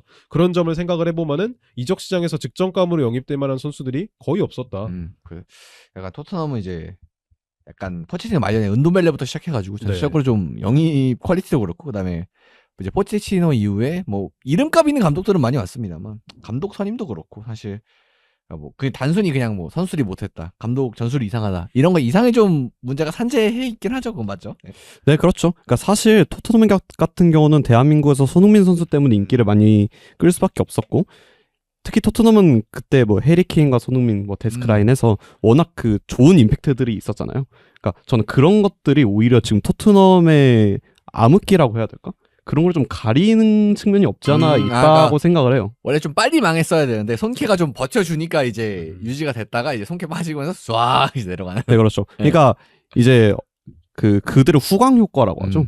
그러니까 그 선수들이 워낙 잘하고 임팩트 있는 장면을 많이 보여주다 보니까 사실 구단에서 터지고 있는 잡음들이나 새는 바가지들이 몇 개가 있는데 그것들이 좀 가려진 측면이 없지 않아 있다고 생각을 하거든요.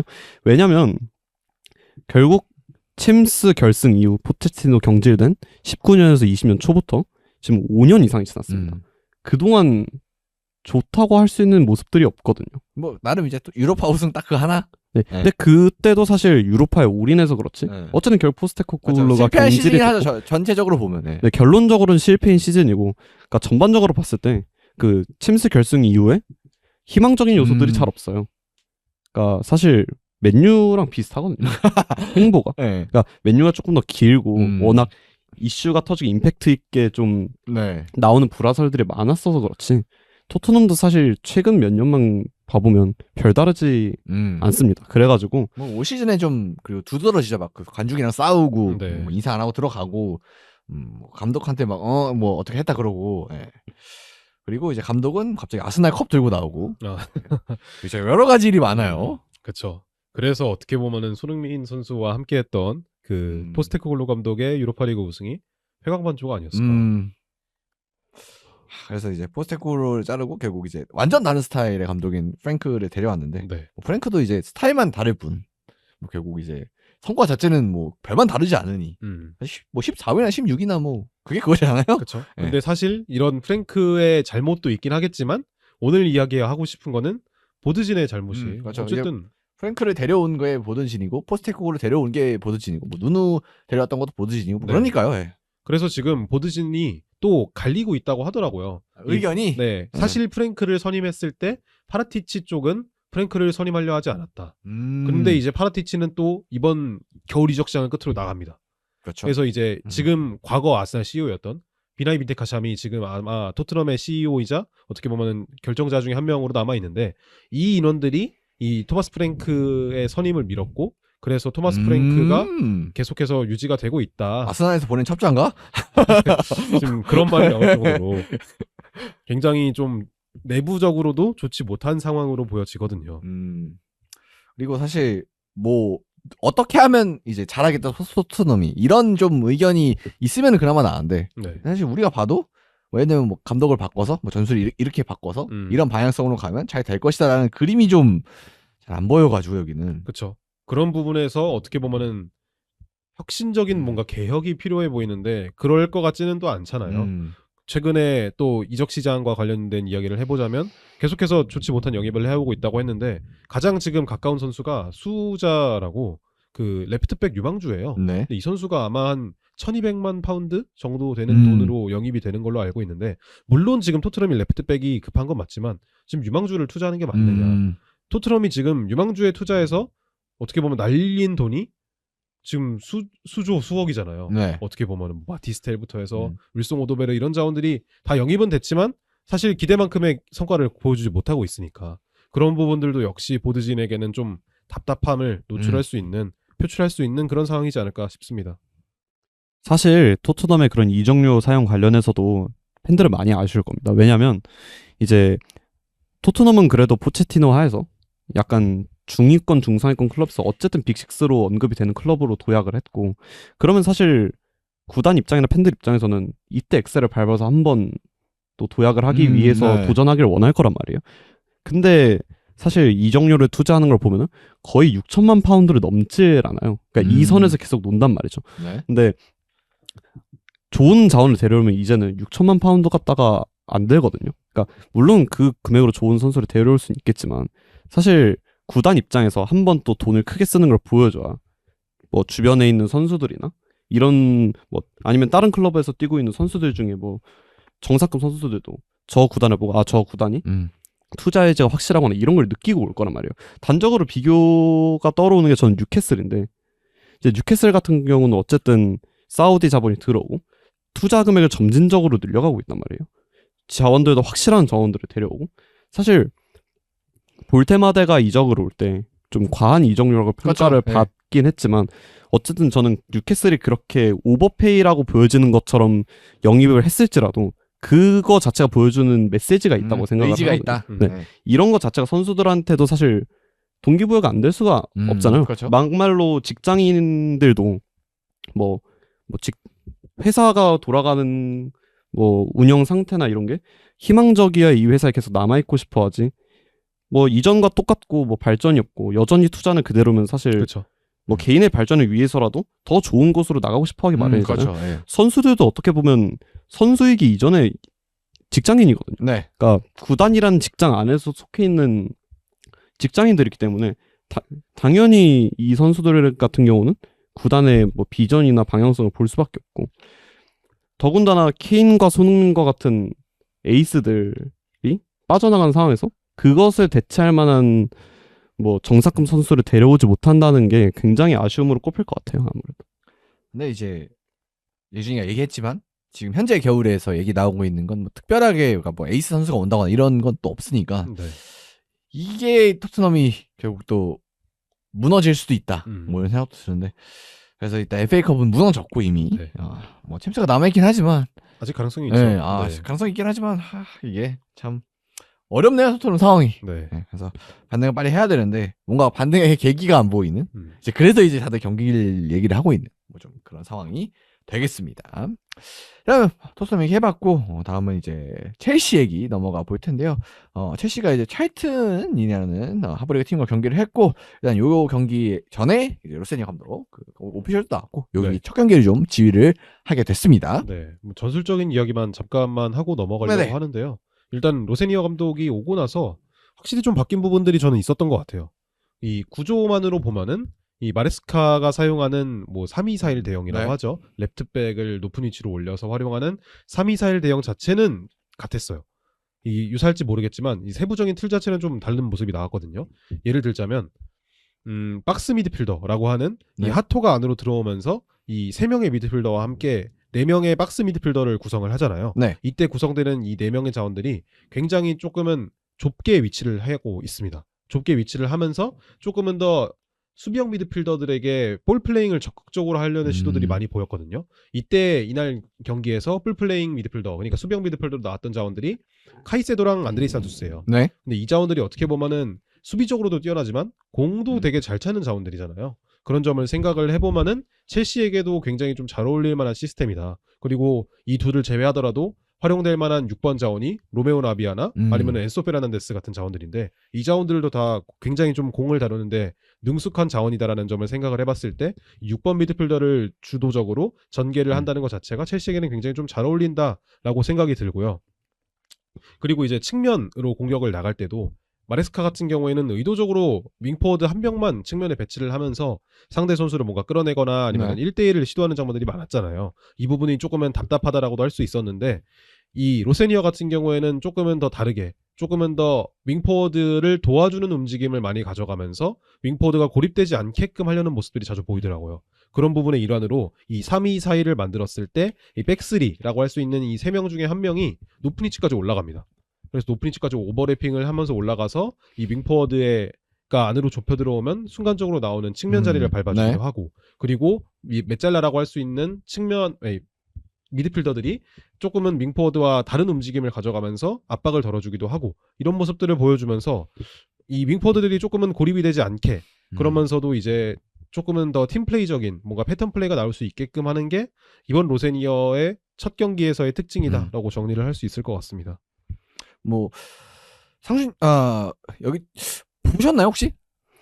경기를 다 유선이도 보지는 보셨나요? 네, 못했어요 경기를. 근데 이제 뭐 이 감독이 어떤 철학을 갖고 있는지만 뭐 간단하게 뭐 듣고 보고 왔는데 확실히 디테일적인 측면에서는 예준님이 말씀하신 거랑 크게 다를 게 없습니다. 결국 이게 맞아요. 그러니까 구조 자체는 비슷하지만 안에서의 디테일은 다르다. 그래서 사실 예준님이 말씀하신 거를 이제 기반해서 좀 추측을 해보자면 어쨌든 윙어들이 볼을 잡았을 때 그 주변에서 패턴 플레이를 더 많이 시도하거나 주변에서 윙어를 도와주는 움직임이 많기 때문에 로우 블록으로 내려서는 약팀들 상대로의 저점 방어나 일관성은 조금 더 올라갈 것 같고요. 그렇죠. 동시에 사실 첼시 팬들 입장에서 올 시즌에 제일 변수 중에 하나는 리발코리의 부상이었거든요. 마레스카 같은 경우는 후방 3인에 대한 퀄리티를 굉장히 중요시하는 감독이고 이 후방 3인의 스위퍼와 스토퍼들이 볼 방출을 얼마나 퀄리티 있게 잘 해주냐에 따라서 경기 퀄리티가 달라지는 경우가 많았단 말이에요. 근데 이제 리발코리를 빠지면서 그 자리에 적합하게 들어갈 수 있는 선수가 없었고 이쪽에서 계속 뭐 수비적인 미스도 많이 나오고 네. 공격적으로는 선택지를 제대로 가져가지 못하면서 윙어들이 조금 고립되면서 그런 날에는 조금 일관성이 없는 플레이들이 나왔단 말이죠. 결국은 뭐 여러 가지 외부적인 이슈 때문에 마지막에는 이별을 하게 됐지만 마지막 7경기 정도에서도 성적이 굉장히 안 좋았어요. 어쨌든 네. 팀이 흔들리는 상황이었지만 마레스카 역시도 이 부분에서 전술적인 책임을 피해갈 수는 없죠. 근데 어쨌든 지금 리발코릴이 부상으로 장기간 이탈해 있는 상황에서 뭐 추가적인 센터백 영임이 없을 것 같은데 이 상황에서 로세니어의 합류는 어쨌든 후방 자원들의 부담을 조금 덜어주고 첼시에는 그리고 전기력이 좋은 삼성 미드필더들이 많잖아요. 이 선수들의 장점을 어쨌든 끌어다 쓰는 거기 때문에 스쿼드적인 상황을 고려했을 때는 로세니어 선임은 굉장히 희망적이라고 보여지고요. 무엇보다 저는 첼시에서 가장 애매하다고 해야 되나? 그러니까 재능의 크기에 비해서 가장 애매하게 활용되었던 선수가 엔소 페르난데스라고 생각을 하는데 네. 이 선수의 활용 가치가 앞으로 더 올라가지 않을까. 어쨌든 이 선수가 카타르 월드컵 때 빛나면서 올라왔던 거는 포인트 생산보다는 적극적인 볼 방출이었거든요.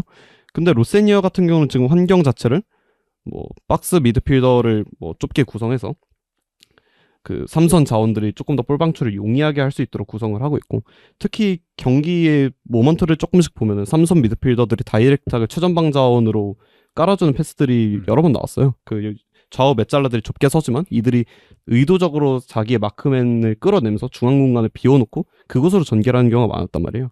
이런 부분에서 볼 방출에서는 엔소가 워낙 압도적인 선수라고 볼 수 있고 특히 뭐 오늘 나왔던 안드레 산토스부터 해서 뭐 부상 중인 로메오 라비아까지 다들 전개력은 괜찮기 때문에 뭐 전반적으로 첼시의 저점 자체는 올라가지 않을까. 다만 강팀들 상대로는 조금 변수가 있다. 네. 어쨌든 이 감독이 빅리그 경험이 없는 감독이고 마레스카가 가장 강점을 보여줬던 부분들이 빅클럽을 상대로 맞춤 전술을 짜오는 부분에서는 정말 괜찮았거든요. 당장 올 시즌 전에만 해도 PS를 클럽 월드컵에서 잡아냈고 바르셀로나도 챔스에서 3대0으로 잡아냈던 경험이 있고 뭐 올 시즌 애매한 폼을 보여주고 있는 리버풀이지만 리버풀 상대로도 맞춤 점수를 잘 갖고 나왔단 말이에요. 여러 가지로 이런 걸 봤을 때 저점 자체는 올라가나 이제 강팀과의 상대에서는 일관성이 조금 떨어질 수 있고 불안함이 조금 노출될 수 있다. 이 정도로 보여지긴 합니다. 그래서 뭐 첼시도 사실 근데 이게 첫 경기고 FA컵이라 좀 로테이션도 많이 좀 가동을 하거든요. 그래서 첼시는 좀 새로 감독 왔으니까 네. 좀 천천히 시간 두면서 좀 지켜보면 또 좋을 것 같습니다. 그래서 로세니어까지 얘기를 좀 털어봤고 네. 그리고 이제 경기 얘기로 이제 마지막으로 갈 게 이제 맨유와 브라이턴 경기입니다. 뭐 경기 이제 시간적으로도 가장 좀 늦게 네. 진행이 되기도 했었고 이제 오늘 월요일 새벽. 네. 다 전체적으로 제가 시간 순으로 배치를 했어요. 네네. 네. 그래서 요게 제일 마지막 경기고 맨유가 좀 아모린 감독이 자른 지 벌써 이제 2경기째 가고 있는데 이번에도 성과를 내지 못하면서 경질 이후에 1무 1패 기록하고 있습니다. 네, 사실 경기 접근 자체를 조금 보자면 벌리전하고 조금 비교를 해볼게요. 네. 벌리 같은 경우는 어쨌든 하위권 팀이고 내려서는 경우가 많기 때문에 플래처가 조금은 중앙지향적이고 이제 라인을 올려놓고 지공구도에서 뭔가를 조금 만들어보려는 시도를 조금 네. 가져왔었어요. 뭐 예상과 다르게 벌리가 조금 많이 튀어나오긴 했지만 그래도 벌리가 그 튀어나오는 상황에서의 퀄리티들이 그렇게 뛰어나지 않았기 때문에 생각보다 상대가 좀 잘 풀리는 경우도 있었고 이러면서 라인을 높여놓고 전개를 많이 해나갔었는데 브라이튼 같은 경우는 원래 본인들의 철학이 확고하고 그 안에서 강한 전방 압박과 주도적인 축구를 하려는 팀이잖아요. 어쨌든 지금 상태가 선수들한테 뭐 완벽한 기준이나 플랜을 만들어줄 수 없는 상황이기 때문에 플래처가 조금은 흔히 말하는 옛날 맨유 스타일 조금 네. 전환에 좀 네. 중점을 두고 플랜을 가지고 나왔어요. 실제로 이 플랜이 전반 초반에 좀 잘 통합니다. 쿠냐가 아래로 내려서 볼을 받아주고 달로한테 폭넓은 전환을 해줘서 1대1 찬스를 만들거든요. 근데 이제 달로가 이걸 놓치죠. 완벽한 그렇죠. 1대1 찬스를 놓칩니다. 네. 그러니까 이때부터 게임이 꼬였다라고 하긴 뭐하지만 어쨌든 완벽한 찬스를 놓치고 들어갔기 때문에 뭐 전반 초반에는 그래도 조금 이런 전환의 구도에서 선수들끼리 좀 약속된 게 보였어요. 근데 역시나 선제골을 내주고부터 경기가 이상해지기 시작합니다. 맨유는 선제골을 넣은 순간부터 점점 플랜이 무너지기 시작해요. 어쨌든 이날 플래처가 준비한 뭐 플랜이나 선수들한테 네. 배분한 역할 자체는 나쁘지 않게 보였거든요. 일단 3선 자원으로 나왔던 마이누와 우가르테한테도 뭐 주도적으로 나와서 전개를 해주거나 뭐 전방과 후방의 연결고리가 대주라기보다는 후방에서 이제 빌드업을 할 때 받아주고 스토퍼들한테 내주는 정도까지만 시키고 이후의 상황들에서는 전환에 맡겼단 말이에요. 이런 상황에서 우가르테랑 마이누도 초반에는 괜찮은 모습이었으나 선제골을 먹히고부터 브라이턴 쪽으로 주도권이 넘어가기 시작하면서부터는 조금 화력이 저조했다고 볼 수 있어요. 이 부분에서 조금 맨유가 게임 흐름을 좀 헤맸죠. 일단은 저는 제가 경기 전반만 이제 풀 경기로 해서 봤었는데 전반에 당연히 이제 시간이 1시 반이었어요. 그래서 이제 돌릴 시간이어서 그런 네. 것도 있었는데 근데 전반적으로 조금 뭔가 축구를 보면은 뭐 사실 뭐 일반 분들은 어떻게 보실지 모르겠지만 뭐 저희는 워낙 이제 방송 준비를 하기 위해서 어쨌든 월요일 새벽 경기 같은 경우는 거의 그러니까 네. 보다 보니까 좀 그런 걸 보게 돼요. 이 감독이 어떤 준비를 했고 그게 지금 경기 내에서 어떻게 나오고 있고 그러니까 이 플레이의 원인이 뭔가 이런 생각들을 좀 자연스럽게 하게 되는 경기 보면서 근데 요날 경기는 경기 보면서 그러니까 맨유를 보면서는 이제 나름 이제 브라이튼을 보면서는 이제 그런 정답 이네 팀들이 뭘 하려고 하는구나 이런 게 보였는데 맨유를 보면서는 정말 이 뭔가 특별한 게 그러니까 당연히 약속이 있죠. 약속이 있고 말씀해 주셨던 강조했던 그런 부분들이 나오긴 했습니다만 근데 뭔가 그게 특별히 어떤 스타일로 어떤 방향이 있고 그 방향대로 이제 가려고 하는구나 까지기는 안 보였던 것 같아요. 네, 정확하게. 그렇죠. 그러니까 뭐 사실 오늘 준비한 뭐 전환 구도의 플랜 자체도 이제 오늘 중앙의 3공미로 이제 쿠냐와 브루노 그다음에 마운트 이렇게 3명이 나왔어요. 3명 다 중앙지향적으로 좁혀 들어가는 성격을 가지다 보니까 아무래도 측면 공간으로 많이 넓게 공간이 나왔을 텐데 뭐 이쪽으로 초반에 시도하자는 아이디어는 그래도 뭐 사실 괜찮은 아이디어라고 봤고 네. 처음에는 시도가 잘 됐으나 그 뒤로 정말 선제골을 먹힌 이후로는 양 팀의 전술적인 움직임과 짜임새가 완전히 갈립니다. 네. 사실 브라이튼 같은 경우가 조금 대조적으로 볼 수 있는 부분이 이제 브라이튼 같은 경우는 키퍼 빌드업을 활용을 굉장히 많이 하죠. 맞아요. 스테이코 키퍼가 뭐 물론 이제 원래 리그에서는 페르브리오니까 그 선수가 주전입니다만 되게 적극적으로 시도를 많이 하더라고요. 롱킥도. 네, 그렇죠. 그러니까 페르브리언이 브라이튼에 영입되기 전에 잠깐 제이슨 스틸이 주전으로 네. 기용되던 순간들이 있었는데 그 순간에도 제이슨 스틸은 되게 발밑에서 적극적으로 활용을 하고자 했어요. 그러니까 이게 뭐 정확도가 조금 더 떨어질 수 있고 당연히 리스크 있는 플레이인 건 맞지만 원래 브라이튼이라는 팀이 중위권 팀임에도 리스크를 감수하고 플레이를 하는 팀이잖아요. 그렇죠. 어쨌든 뭐 스틸 입장에서 조금 본인 입장에서 어색한 롤일 수 있고 뭐 그런데 일단 브라이튼 선수들은 본인의 유형이 어쨌건 성향이 어쨌건 팀이 원하는 과감한 시도를 무조건적으로 가져갑니다. 실패를 하더라도 가져가요. 그리고 설령 실패를 할 것 같다는 생각이 들더라도 그거를 동료들이 다 버텨주고 움직여서 해결해주겠지. 이런 서로의 믿음이 조금 많이 있어 보였어요. 단적으로 예시를 들 수 있는 패턴이 브라이튼 같은 경우는 이번에 주로 4-2 구조를 가지고 나왔거든요. 포백 4명에다가 이제 센터백 사이로 키퍼가 들어가고 3선 2명이 빌드업 위에서 도우러 옵니다. 근데 3선 2명이 더블 볼란치로 서 있다 보니까 중앙에 서 있기보다는 좌측면 우측면에 살짝 치우쳐서 서 있게 되고 그럼 당연히 중앙 미드필더들 사이의 간격이 벌어지게 된단 말이에요. 브라이튼이 이 공간을 계속 노려요. 이쪽으로 계속 과감하고 좀 도전적인 리스크 있는 시도지만 그 중앙으로 계속 스틸이 다이렉트한 땅볼 패스를 넣어주고 맞아. 좀 낮게 차더라고요. 네. 원래 골키퍼는 그래도 멀리 차면은 좀 높게 차긴 하는데. 네, 그렇죠. 원래는 높게 차는데 설령 그게 끊길 수도 있고 이제 뭐 킥 정확도가 부정확해서 소유권이 넘어갈 수 있을지언정 어떻게든 시도를 합니다. 근데 그 상황들에서 스틸의 뭐 킥 퀄리티가 엄청나게 좋았다라고까지 보기는 어려워요. 네. 저희가 생각하는 킥 퀄리티가 좋은 키퍼를 생각하면 뭐 에데르송 정도가 그렇죠. 같은데 그 정도로 땅볼 패스가 정말 잔디깎기 패스라고 하죠. 시원하게 깔려 나가거나 정확하게 발밑 떨어지거나 그러진 않거든요. 오히려 우당탕탕해서 선수의 뭐 가슴이나 배 쪽으로 오는 볼들도 많은데 이 세컨볼을 죄다 브라이튼이 가져옵니다. 네.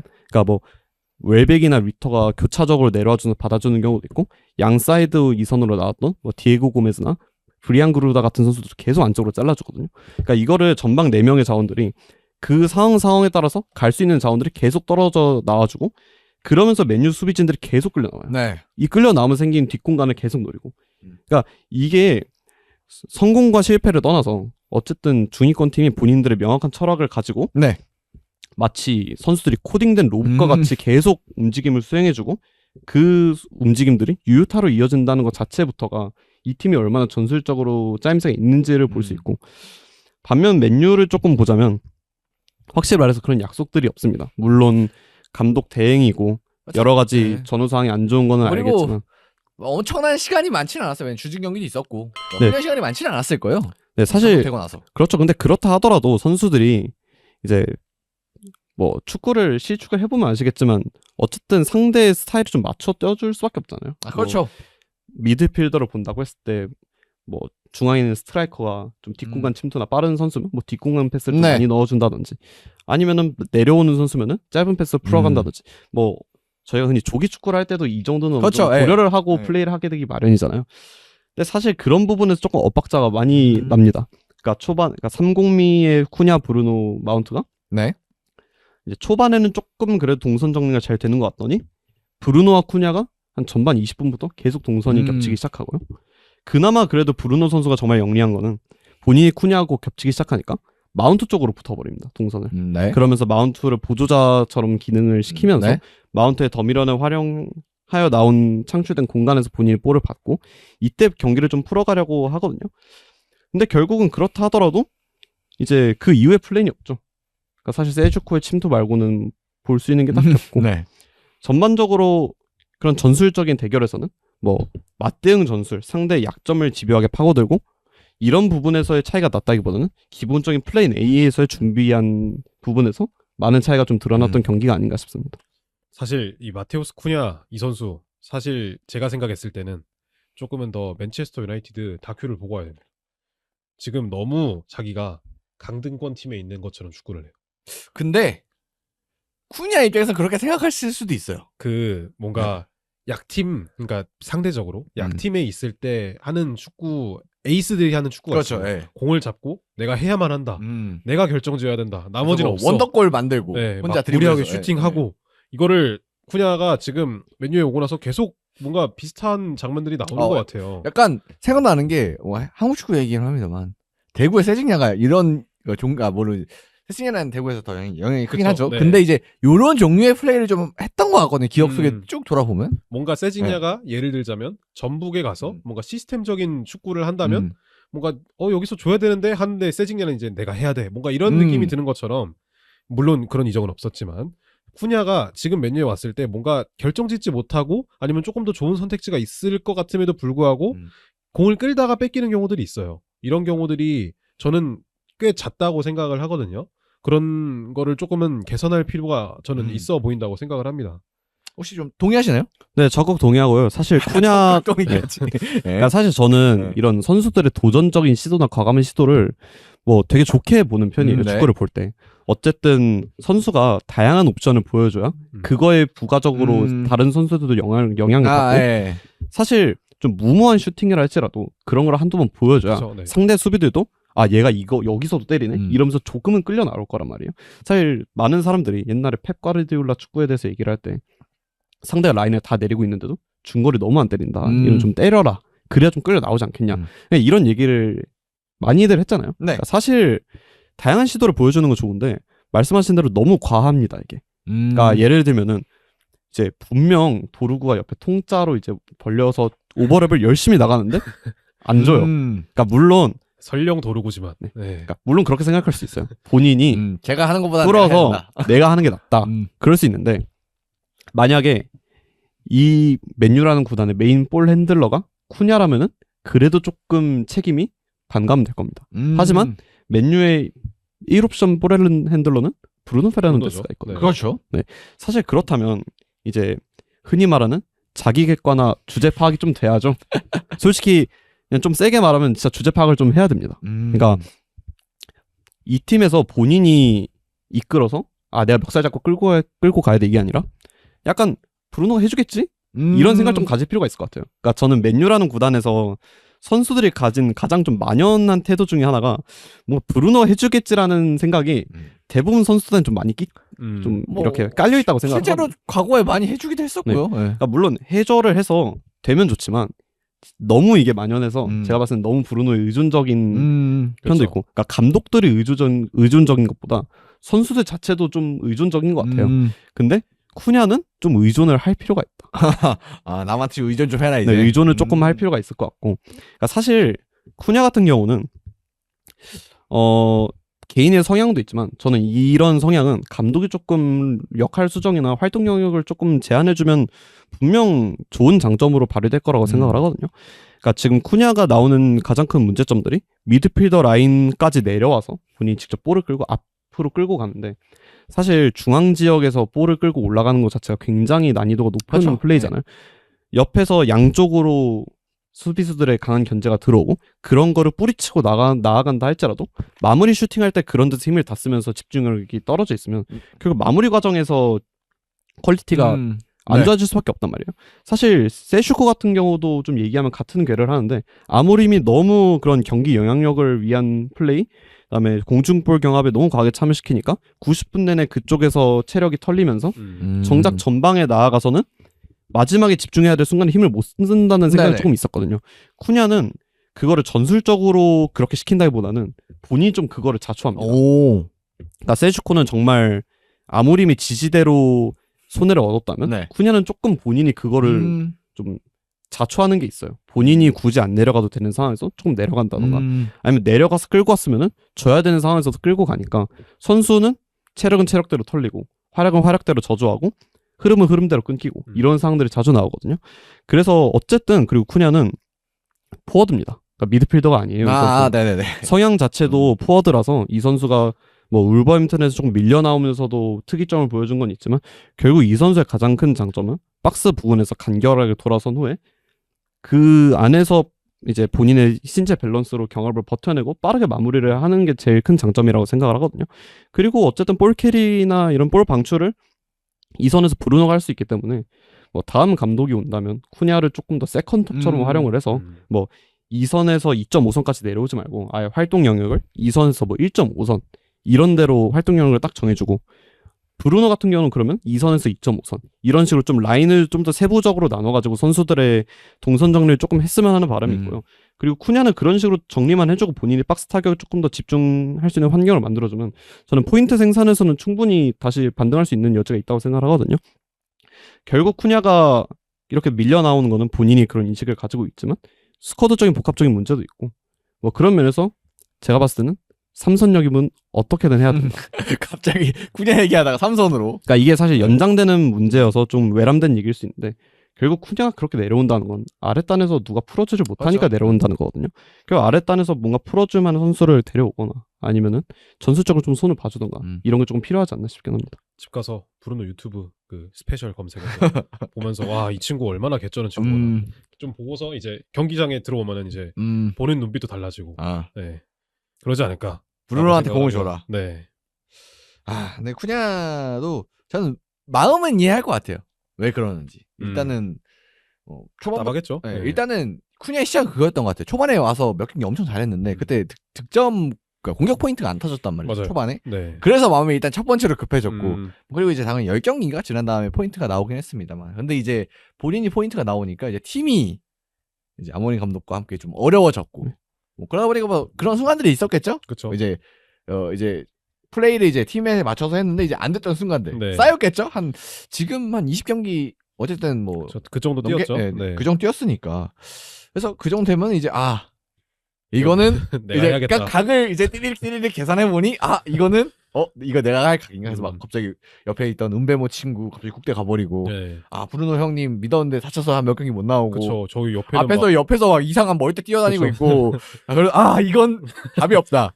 이건 내가 이제 해야겠다. 이 맨유의 새 식량가 되어야겠다 해가지고 이제 딱 한 마음은 이해가 가나. 네, 말씀하셨던 대로 이제 뭐 맨유 올 시즌 뭐 진짜 강등권이어서 당장 이제 누가 영웅이 돼서 캐리해야 되는 건 아니잖아요. 예? 네, 그렇죠. 그런 건 아니고 이제 좀 미래를 봐야 되고 그다음에 솔직히 그렇게 해서 뚫어서 한 경기 두 경기 이긴다고 사실 그러니까 팀의 퀄리티가 올라가진 않잖아요. 네, 그렇죠. 네. 그래서 좀 본인이 생각을 바꾸는 게 더 좋지 않을까 네. 하는 생각이 드네요. 그러니까 사실 쿠냐 같은 경우가 퀄리티를 뭐 높여주는 건 맞지만 네. 뭐 브루노처럼 아예 팀을 바꿔놓는 그런 선수는 아니잖아요. 그러니까 사실 그리고 그러니까 쿠냐의 마음 자체는 이해는 갑니다. 네. 그러니까 그런 본인이 이제 깝깝한 마음. 옆에서 동료들 뭐 이상한 터치 실수하고 있고 뭐 저봤자 1대1에서 넣지도 못하고 그리고 여기가 도르구죠. 이제 쿠냐가 왼쪽에서 주로 그렇죠. 활약을 했으니까. 네, 그렇죠. 그러니까 그런 거 보면은 뭐 그럴만하다. 이해는 뭐 갑니다. 그러니까 어떤 마음인지는 알겠어요. 뭐 그러니까 답답하니 내가 한다 이거잖아요. 그러니까 그리고 본인도 조금 급할 겁니다. 그러니까 초반에 포인트가 안 나오고 어쨌든 본인에게 기대했던 건 포인트 생산이잖아요. 맨유 그렇죠. 입장에서. 네. 왜냐면 지난 시즌에 맨유가 레시포드, 가르나초 뭐 이런 호일룬 같은 공격수들을 데리고 가장 문제가 됐던 부분이 뭐 전술적인 것도 있지만 결국 골 결정력이었거든요. 그러니까 쿠냐도 그걸 분명 알고 있을 거예요. 본인이 팀을 옮기는데 전후 상황을 다 보고 오지 않겠습니까? 네. 아, 내가 이 팀에서 무엇을 해야겠구나. 그래서 이해는 갑니다. 포인트 생산해야 되고 실제로 이 선수가 어느 정도 득점 분포를 가져가줘야 되는 것도 맞고요. 다만 쿠냐가 조금 생각했으면 좋겠는 거는 시즌 초반 활약을 좀 생각해봐라. 그러니까 초반에는 그러니까 골은 없었지만. 네. 그러니까 이 얘기가 무슨 얘기냐면 쿠냐가 아스날전부터 해서 풀럼전 이렇게 맹활약을 했었던 경기들을 보면은 많이 안 내려옵니다. 그러니까 아랫단에서 전개가 조금 안 되더라도 일단 아래서 하나라도 오겠지 하고 기다려요. 그러니까 절대 미드필더 라인을 넘어서 3선 구역까지 침범을 안 합니다. 그래서 이 선수가 라인 사이에서 한 번 틈 났을 때 볼 받고 돌았었을 때 나아가는 움직임이 워낙 빠르고 민첩하다 보니까 이때 이 선수의 특이점이 나왔던 건데 미드필더 라인에서 나와서 미드필더하고 자꾸 1대1에 붙는단 말이에요. 이거를 제끼고 나가는 경우가 많아요. 근데 실제로 좀 제 기준에서 놀라울 정도로 성공률이 높긴 합니다. 이게. 그러니까 이렇게 미드필더 라인까지 내려온 거 치고 운반을 했을 때 성공률 자체는 좋은데 그냥 그래도 동료들을 조금 더 믿고 그냥 그 2선 라인 사이에 좀 기다려라. 이렇게 좀 얘기를 하고 싶어요. 본인의 장점도 거기서 나오는 선수고 시즌 초반에 맹활약을 그러니까 포인트 생산은 안 됐지만 맹활약을 했던 구역들도 다 그쪽에서의 뭐 플레이들이었거든요. 네. 그래서 그냥 좀 내려오지 말고 앞선에서 조금만 기다려라. 그러니까 그 태도를 좀 가지고 시즌 초 플레이들을 좀 다시 돌아봤으면 좋겠어요. 군요 딱 같은 경우. 그거네요. 이제 초반에 이제 왔을 때는 이제 당연히 뭐 맨유라는 팀이 왔고 울브스보다 이제 퀄리티가 올라왔으니까 딱 이제 동료들을 믿고 플레이하다가 반신이 지나니까 아 이거 별반 다르지 않구나 상황이 딱 해서 이제 신뢰를 잃어버리고 이제 본인이 좀 무리를 하게 되는 그런 것 같아요. 그래서 쿠냐도 지금 스탯을 잠깐 찾아보고 있는데 슈팅 시도가 되게 많아요. 그러니까 골은 이제 4골밖에 없는데 이 선수 가면은 경기당으로 따져도 3.2개. 네, 그렇죠. 거의 이게 혼란이랑 이제 거의 쫓아가 거의 상위권이에요. 3.2개면 되게 많이 때리는 거예요, 이게. 그래서 그런 걸 봤을 때는 조금 물론 이제 쿠냐 자리에서 많이 때릴 수도 있죠, 슈팅을. 네, 그렇죠. 이선이니까. 근데 이제 과정 자체가 이 슈팅이가 어디서 나오냐가 결국 중요한 거잖아요. 네, 그렇죠. 그러니까 저는 이런 쿠냐의 슈팅에 대해서는 사실 그렇게 막 크게 불만족하는 플레이는 없어요. 그러니까 슈팅력, 그러니까 슈팅의 퀄리티? 네, 그러니까 퀄리티가 뭐 조금 일관성이 왔다 갔다 하긴 하는데 충분히 약간 때릴 법한 위치들에서 때리는 경우도 많고 그러니까 물론 가끔 무모한 시도들도 있지만 저는 이런 무모한 시도들 한두 번 정도는 괜찮다고 생각을 하거든요. 근데 이게 시즌 초반처럼 본인이 조금 기다리고 힘이 비축이 돼 있는 상태에서 때리는 거는 문제가 없는데 아예 미드필더 라인까지 내려와서 끌고 와서 때리다 보니까 점점 그 슈팅의 위치도 멀어지고 정확성도 떨어지고 그런 경우가 조금 많아져요. 그래서 그러니까 슈팅을 때리는 건 좋은데 이제 조금 더 확실한 상황에서 때려줬으면 좋겠고 이제 그냥 조금 더 기다려서 본인이 조금 슈팅 장점을 살릴 수 있는 플레이 방향성을 좀 가져갔으면 좋겠어요. 그래서 지금 쿠냐가 슈팅을 때린 위치를 보니까 토탈 경기당으로 따지면은 한번 그냥 토탈 개수로 한번 볼까요?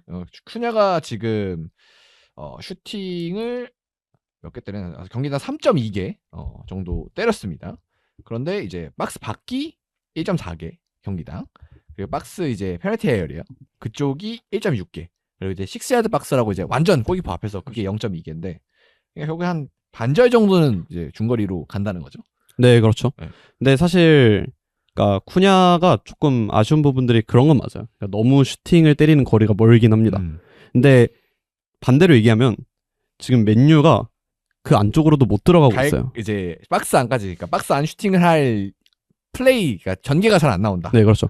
그러니까 사실 쿠냐 선수를 영입한 게 이선 하프스페이스 구역에서 박스 침투나 이런 박스 안에서의 조금 뭐 변화도 좀 예상을 한 걸 텐데 오히려 아모림 때는 전혀 그게 나오지 않았고 특히 아모림은 전개 시에 이선을 많이 내려가지고 이선 자원들이 내주고 들어가는 플레이들을 많이 하니까 구조적으로 내려갔다 올라가면은 힘도 많이 들고 박스에 그만큼 쉽게 도달할 그렇죠. 수가 없단 말이에요. 근데 그나마 플래처 체제에서 조금 괜찮아 보이는 거는 쿠냐가 그래도 이전보다는 좀 지공 상황에서는 박스 안으로 많이 뛰어줘요. 그러니까 도르구가 볼을 잡았을 때는 아니면 삼선 자원들 이런 자원들이 볼을 잡았을 때 계속 왼쪽 하프 스페이스로 볼을 투입을 뭐 시도하고 본인도 거기로 침투를 하면서 그쪽에서 뭔가 어쨌든 마무리 자체는 한두 번씩 나오고 있거든요.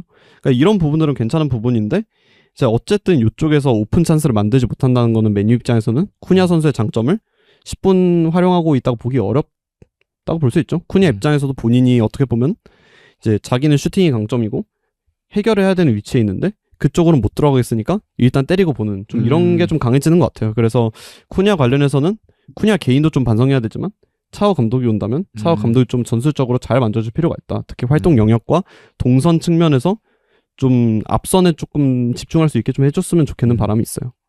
그렇습니다. 그래서 뭐 쿠냐 얘기 길게 해봤는데 결국 이제 뭐 쿠냐가 못한다 이런 얘기가 아니고 이제 시스템상 이제 쿠냐의 역할이 요렇게 돼야 되는데 이제 그런 방향성이 결국 다 팀의 문제와 연결되는 거죠 결국.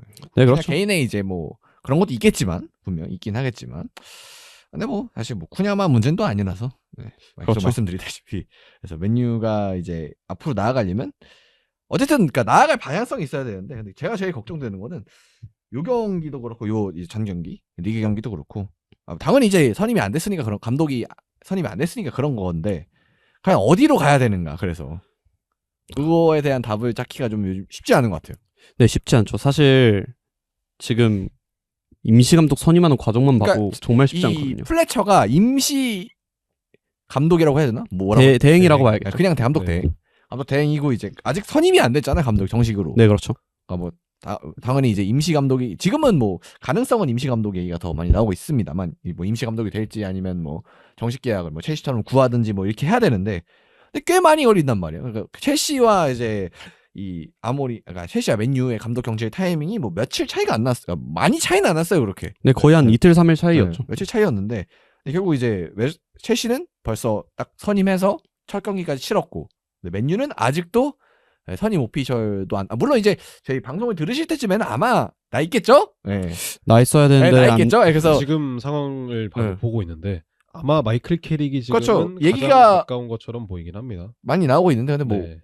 구단 발표 이런 게 아니니까. 그쵸, 네. 네. 그래서 첼시보다 뒤졌다는 건 맞는 거. 근데 뭐 물론 이제 막 예를 들어 진짜 오늘 밤에 나와요. 그러면은 뭐 약간 그래도 괜찮네 할 수도 있겠지만 근데 결국 이제 임시 감독이라고 할 수 있는 프레처가 2경기를 지휘를 했고 그 2경기에서 발전되는 모습이 그러니까 기대하기도 어렵지만 이거 프레처가 뭐 못했다 이런 얘기는 아니고 그러니까 발전을 기대할 수 없는 상황에서 2경기가 일단 진행했기 때문에 그냥 그래서 이 맨유 입장에서는 아모린 경질 효과를 보려면은 결국 빨리 이게 반등을 해야 되는데 감독 경질을 했으면은 근데 경질을 하고 정체가 돼 있으니까 이게 상황상 참 어려운 상황이 아닌가 이게.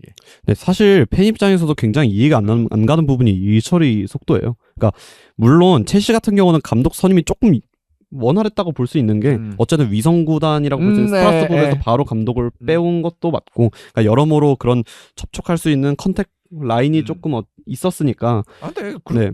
근데 어쨌든 그 로세니어 감독 자체가 선임한다는 것 자체가 쉬운 결정은 아니란 그렇죠. 말이죠. 네, 도전적인 선택이죠. 뭐 분명- 마레스카를 할 때도 도전적인 선택이었지만 이거는 그거보다 레벨이 좀 더 높죠. 네, 분명 첼시도 여러 가지 고민을 했을 거예요. 뭐 로세니어를 데려올까 아니면은 뭐 이전에 뭐 히딩크 감독을 데려왔거나 옛날에 램파드를 잠깐 인신방편으로 이제 맡겼던 것처럼 뭐 구단 레전드를 데려가 뭐 이런 부분에 대한 논의는 충분히 있었을 거란 말이에요. 근데 이게 되게 빨리빨리 결정이 됩니다. 그러니까 구단 인사들이 뭐 여러 명이 토론을 하겠죠. 근데 그 여러 명의 사람들이 되게 빠르게 의견이 합쳐지는 느낌이 들었어요.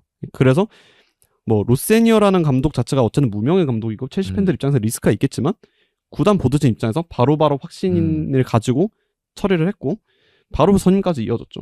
근데 맨유 같은 경우는 사실 방향성은 사실 네. 일단 아모림 잘라. 그러니까- 일단 얻어 대들어 일단 잘라. 그리고 그러니까- 이제 그냥 물론 이제 그들은 얘기를 하겠지 뭐 얘기를 하겠고 일을 하고 있겠죠 물론. 네, 그렇죠. 아모림 경제 자체는 뭐 여러 가지 인터뷰나 전후 상황을 돌아보니까 피할 수 없는 음. 상황이었더라고요. 보니까 그랬을 것 같고 음. 감정적으로 잘랐더라도 어쨌든 결국 경질을 했어야 되는 거라고 보긴 하는데 근데 이제 네. 사실 그때부터 맨유 방향성은 이미 거의 정해진 거나 다름이 없단 네. 말이죠. 그러니까 외부 인사를 데려오기보다는 이미 구단 레전드 출신을 데려오자가 지배적이었던 그 분위기였고 그게 이미 생각보다 빨리 결정이 납니다. 그러니까 그런 듯 했어요. 그러니까 결정이 어쨌든 구단 레전드로 가자가 이제 일단 여론에서 들어가자. 바로바로 나왔고 네. 사실 그랬으면은 몇 명 없잖아요. 뭐 아, 그렇죠. 사실 솔샤르 캐릭 2명이란 말이죠. 얘기 나오는 것도 그렇고 그렇죠. 뭐 그나마 선임할 수 있는 후보도 말이죠. 레전드 그냥 뭐 아무나 데려오자는 게 아니고 결국 이제 어느 정도 커리어가 있는 사람은 데려와야 되니까. 근데 어쨌든 2명으로 좁혀졌는데 그러면 사실 상식적으로 생각하면은 하루 빨리 2명의 감독하고 미팅을 잡아서 빨리빨리 처리를 하고 이제 나오는 대로 바로 회의가 들어가서 바로 결정이 나야 된단 말이죠. 저는 그래서 최소한 브라이튼전 이전에는 오피셜이 났어야 됐다. 그러니까 뭐 브라이튼 전 지휘 자체는 뭐 훈련 세션도 준비해야 되고 여러 가지 이유들이 있기 때문에 플래처가 브라이튼 전까지는 지휘할 수 있다고 봤어요. 그러니까 이거는 전혀 이상하지 않은데 최소한 그 전에 오피셜은 났어야 됐다. 그래서 누가 했지 임시 감독을. 브라이턴 전이 끝나자마자 다음 주 맨더비거든요. 그러니까 이번 주가 됐죠.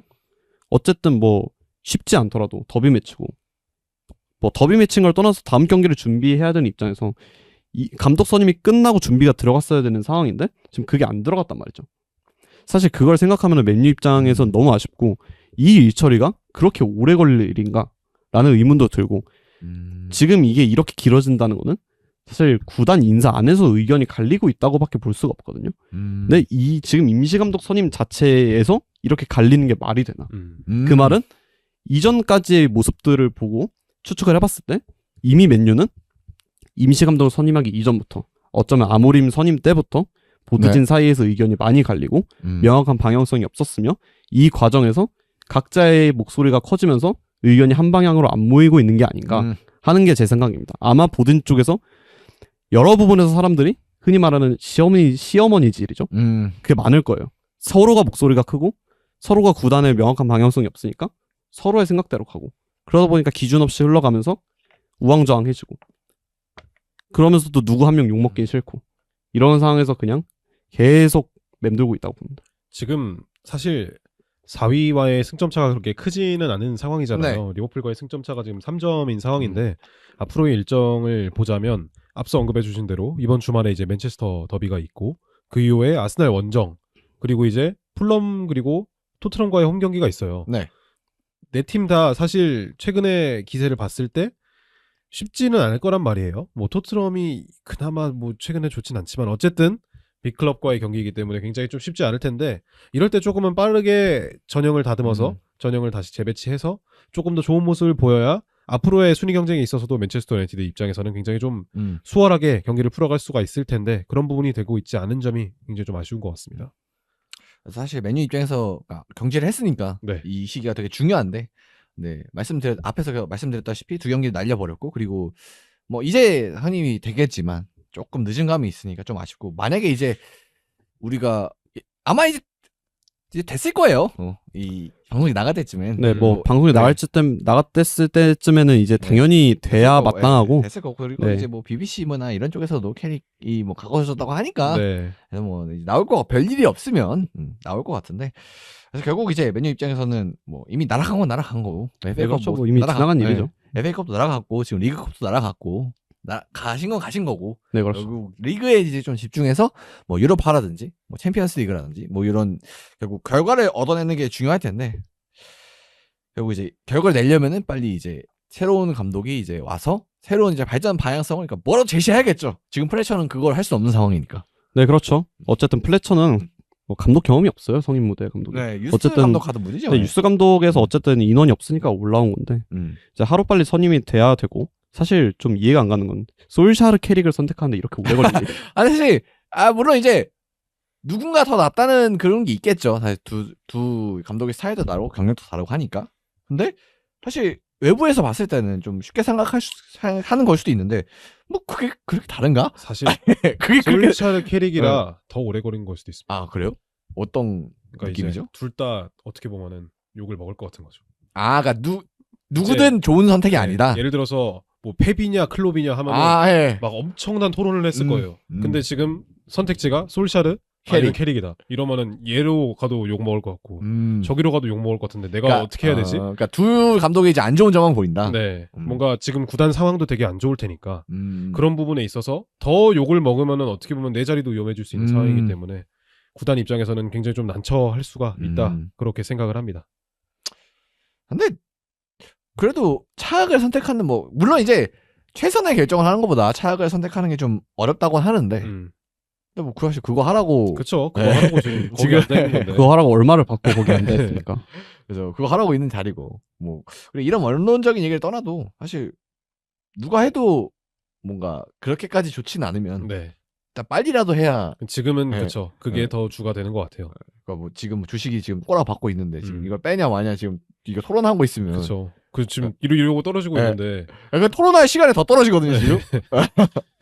빨리 이제 팔고 물타기를 해야죠. 그렇죠. 뭐 물타기를 팔고 그죠. 물타기를 하든 뭐 아니면 아예 뭐 손절을 치든 뭐 그쵸. 그런 걸 결정해야 되는 지금 감독이 와서. 음. 근데 지금 여기서 이제 그러니까 이 주식을 사고 팔기 전에 과연 이 주식을 사고 파는 걸 이제 이 펀드를 뭐 어디 할 거냐 이거 이제 결정하고 그쵸. 있네. 지금은 의미가 없죠. 그러니까 뭐 그 전으로 돌아가는 거니까 이제 맨 입장에서 빠른 선택이 필요할 것 같고 그리고 아마 이제 캐릭이 이제 될 것 같으니까 네, 그렇죠. 마지막으로 이제 캐릭 얘기 좀 정리하고 가면은 캐릭이 일단은 맨유에서 코치를 좀 했었고 코치 이제 경험은 좀 있고 그리고 미드즈부로에서 한 3시즌 정도 했던 걸로 기억을 하고요. 그때 이제 첫 시즌에 프레이오프 갔었고 떨어졌었고 그때 네.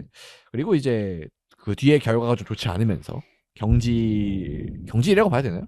그때 뭐 하여튼 팀을 나가게 됐고 네. 그리고 이제 조금 더 이제 캐릭 평가가 내려간 게 이번 시즌 보러가 잘하고 있어요. 그쵸. 미드즈부로가 캐릭을 떠나보내고 잘하고 있어요. 지금 아마 2위를 기록 네네. 중일 텐데 뭔가 스타 선수가 영입되지 않았음에도 불구하고 어쨌든 캐릭보다 되게 좋은 성과를 내고 있는 상황이기 때문에 캐릭 입장에서는 조금은 난처한 네. 상황이 돼버렸죠.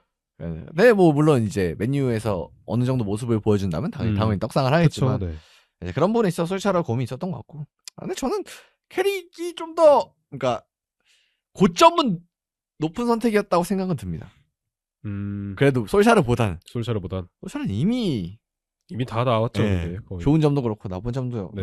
그렇고 그냥 이미 모든 게 이제 까발려진 감독이고 그쵸. 그리고 한 번 더 메뉴 와서 어려우면 그건 진짜 어려워지죠 진짜. 회생 불가능으로 가기 때문에 네. 그래도 좀 약간 탱킹을 할 거면 그나마 좀 상처가 덜한 캐릭이 하는 게 맞지 않나. 네, 사실 저는 뭐 누가 와도 그렇게 네.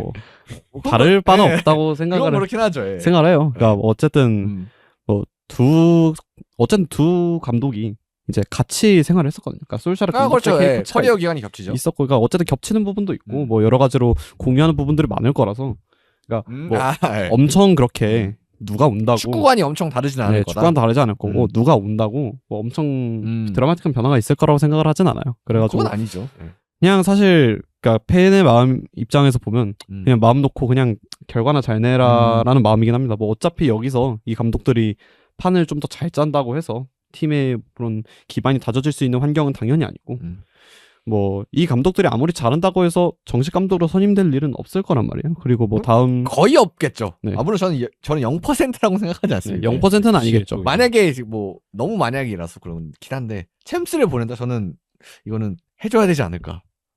정식 감독. 저는 챔스를 보내도 안 돼요? 네, 아니라고 생각합니다. 솔샤르의 사례를 반복할 수 없다.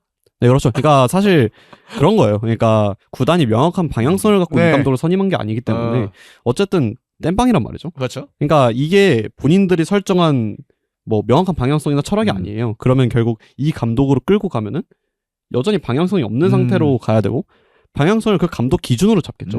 그렇죠. 근데 그 감독 기준으로 잡았다가 꼬꾸라진 게 솔샤르였거든요. 그랬었죠. 네, 그러니까 물론 그렇다고 캐릭이 뭐 성공을 했을 때 뭐 믿어줘서 잘 될 수도 있지만 뭐 그럴 확률은 제가 봤을 때는 적다고 보이고 일단 캐릭이 잘 될 확률도 적긴 적죠. 하죠. 네, 그건 맞죠. 그러니까 여러모로 생각을 했을 때 그리고 다음 여름에 감독들이 은근히 계약 종료가 되는 분들이 있거든요. 그리고 월드컵 끝나고, 이제 네. 끝나고 오면 좀 쭉 나올 거고. 네, 어차피 뭐 월드컵은 다 같이 치르는 거니까 모든 구단이 프리시즌을 뭐 제대로 보내지 못할 테고 그렇게 따지면 뭐 맨유만 프리시즌을 못 보내는 게 아니라서 뭐 그 감독들이 뭐 대회를 다 마치고 계약 종료가 된 상태에서 뭔가 좀 컨택을 해보는 거는 저는 유의미하다고 생각을 하고 그리고 분명 그런 컨택들이 그 대회 직전에 있을 겁니다. 그러니까 뭐 끝나면 좀 같이 합시다 뭐, 이렇게. 네, 뭐 템퍼링이라고 얘기가 나올 수는 있지만 뭐 교감을 얘기가 할 것이다. 없진 않을 네. 거예요. 분명 주변 인사들을 통해서 뭐 감독하고 직접적인 교류는 아니더라도 어쨌든 다음 스텝을 좀 얘기를 해볼 수는 있을 거고. 그러니까 여러 가지로 그래서 그냥 6개월 동안 그러니까 남은 시즌은 이제 버틴다. 버텨야 됩니다. 그러니까 이제 돌아갈 길이 없어요. 여기서 뭐 발전을 위하냐 이런 거 없습니다. 그냥 버텨야 되고 버텨서 어떻게든 성적 보전이라도 최대한 해야 되는 상황이고 그렇다면 뭐 다음 철학을 그냥 반년 동안 제발 철학이라도 잘 그러니까 6개월 동안 어차피 버티는 시즌 그냥 방향성이라도 좀 잘 돌아보고 뭐 좀 잘 설정했으면 좋겠습니다. 그래야 다음 감독을 선임하든 뭐든 될 테니까요. 결국 지금 맨유는 감독이 바뀔 때마다 그걸 따라가고 있긴 하잖아요. 뭐 팀의 철학 뭐 이런 거보다는. 네, 그렇죠. 네. 감독을 따라가는 경우가 많죠. 그러니까 뭐 그게 의도를 했든 안 했든을 떠나서 네. 결론적으로 감독을 따라갔죠. 그래서 그렇기 때문에 좀 더 이제 준비하는 기간을 가지면 좋을 것 같고. 근데 이제 문제는 이제 캐릭 감독이 온다고 쳤을 때 만나야 되는 상대가 이제 당장 다음 주에 맨시티 있고 그 다음 주가 아스날 그리고 그 다음 주 이제 풀럼 가고 그 다음이 토트넘 이렇게 해서 일정이 쉽지 않습니다. 네. 근데 저는 오히려 일정이 쉽지 않아서 괜찮다고 생각하는 면도 없지 않았어요. 그러니까 왜냐면 뭐 맨유가 그 저점 방어가 되는 팀이 아니거든요, 사실. 지금 단적으로 봤을 때. 네. 그러니까 지금까지 아모림 체제에서 왔던 경기들도 가장 문제가 됐던 부분은 하위권 팀들 상대로 했을 그렇죠. 때 내려앉는 상대를 맞이했을 때 일관성이란 말이에요. 뭐 지공 구도도 완벽하지 않고 플랜도 명확하지 않고. 근데 오히려 이제 비극적인 현실이지만 강팀들 상대로는 약간 언더독의 입장으로 갈 수가 있어요. 상대가 무조건 끌려 나올 거고. 어쨌든 생각보다 조금 정돈되지 않은 상황과 변수를 네. 유도를 할 수 있단 말이에요. 차라리 그래서 그냥 강팀 만나는 게 낫다. 아, 제 생각. 그러니까 감독들도 그러니까 뭐 솔샤르나 캐릭도 책임의 입장에서 강팀들한테 지면은 그래 질 수 있지가 될 수 있지만 여기서 좀 하위권 팀들한테 또 승점을 드랍하면 진짜 여론이 쉽지 않을 것 같거든요. 그러니까 물론 현지 반응은 그런 라이벌 팀들한테 지는 걸 더 싫어하겠지만 뭐 그런 거죠. 예. 네, 환경적으로 봤을 때는 오히려 강팀들 상대로 지금 할 때가 감독 로이드도 받고 여러모로 결과가 더 좋을 수도 있다. 저는 그래서 막 마냥 비관적으로 보진 않습니다. 갑자기 아스날에서 생각났는데 마이클 캐릭이 아스날을 잡아본 적이 있습니다.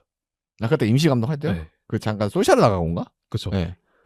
이때 기록이 지금 찾아보니까 2021년 12월 3일 경기예요. 호날두가 무려 신두영이 그때 2골을 넣고 그 아마 신동 페널티킥 골 들어왔던 맞아요. 경기 맞죠? 네. OT에서 승리를 기록했던 경험이 있는 만큼 또 아스날과의 경기에서는 좀 이런 부분도 주목해 보면 좋을 것 같습니다. 그래서 뭐 그런 점도 있으니까 뭐 일단 좀 돌아보면 될 것 같고 그래서 일단은 캐릭 감독이 오고 나서 바로 이제 저희가 아마 다음 주에 뭐 이 얘기를 할 것 같으니까 그렇죠. 네, 좀 얘기를 나눠보면 좋을 것 같습니다. 이랬는데 딴 사람들 웃기긴 할 텐데 네, 뭐 맞겠죠. 아 되겠죠. 네, 아마 되겠어요. BBC 나왔으니까 아마 될 겁니다. 뭐 갑자기 마레스카 되는 네. 그런 일 없을 거예요. 그럼 재밌긴 하겠는데 그건 너무 도파민 네, 그렇습니다. 네. 그러니까 현실성이 없고 그냥 네, 캐릭으로 네. 가야 된다고 봐요. 그러니까 이미 기사가 나왔고 아마 갈 그렇게 겁니다. 될 캐릭으로. 거니까. 예. 그래서 좀 메뉴를 지켜봐야 되고 이제 앞으로는 좀 이슈를 맨유가 잡아먹을 것 같은데 좀 어떻게 될지 봐야 되고 어쨌든 맨유 팬분들이 한국에 많기 때문에 뭐 잘 돼야죠. 예. 그렇죠. 그렇습니다. 그래서 여기까지 이번 주 좀 마무리하고 저희는 다음 주에 또 맨더비 경기와 함께 네. 좀 돌아와 보도록 하겠습니다. 어떻게 될지 좀 궁금하네요. 정리하고 좀 다음 주 기대해 주시면 좋을 것 같습니다. 그럼 저희는 이번 주 이렇게 마무리하고요. 좀 물러가 보도록 하겠습니다. 감사합니다. 감사합니다. 네, 감사합니다. 네. 골을 넣은 순간의 환희 응원하는 마음 안고 달려 녹아내리는 열정의 춤사위 모두 함께 웃는 이 순간 충무위기 시청해주셔서 감사합니다.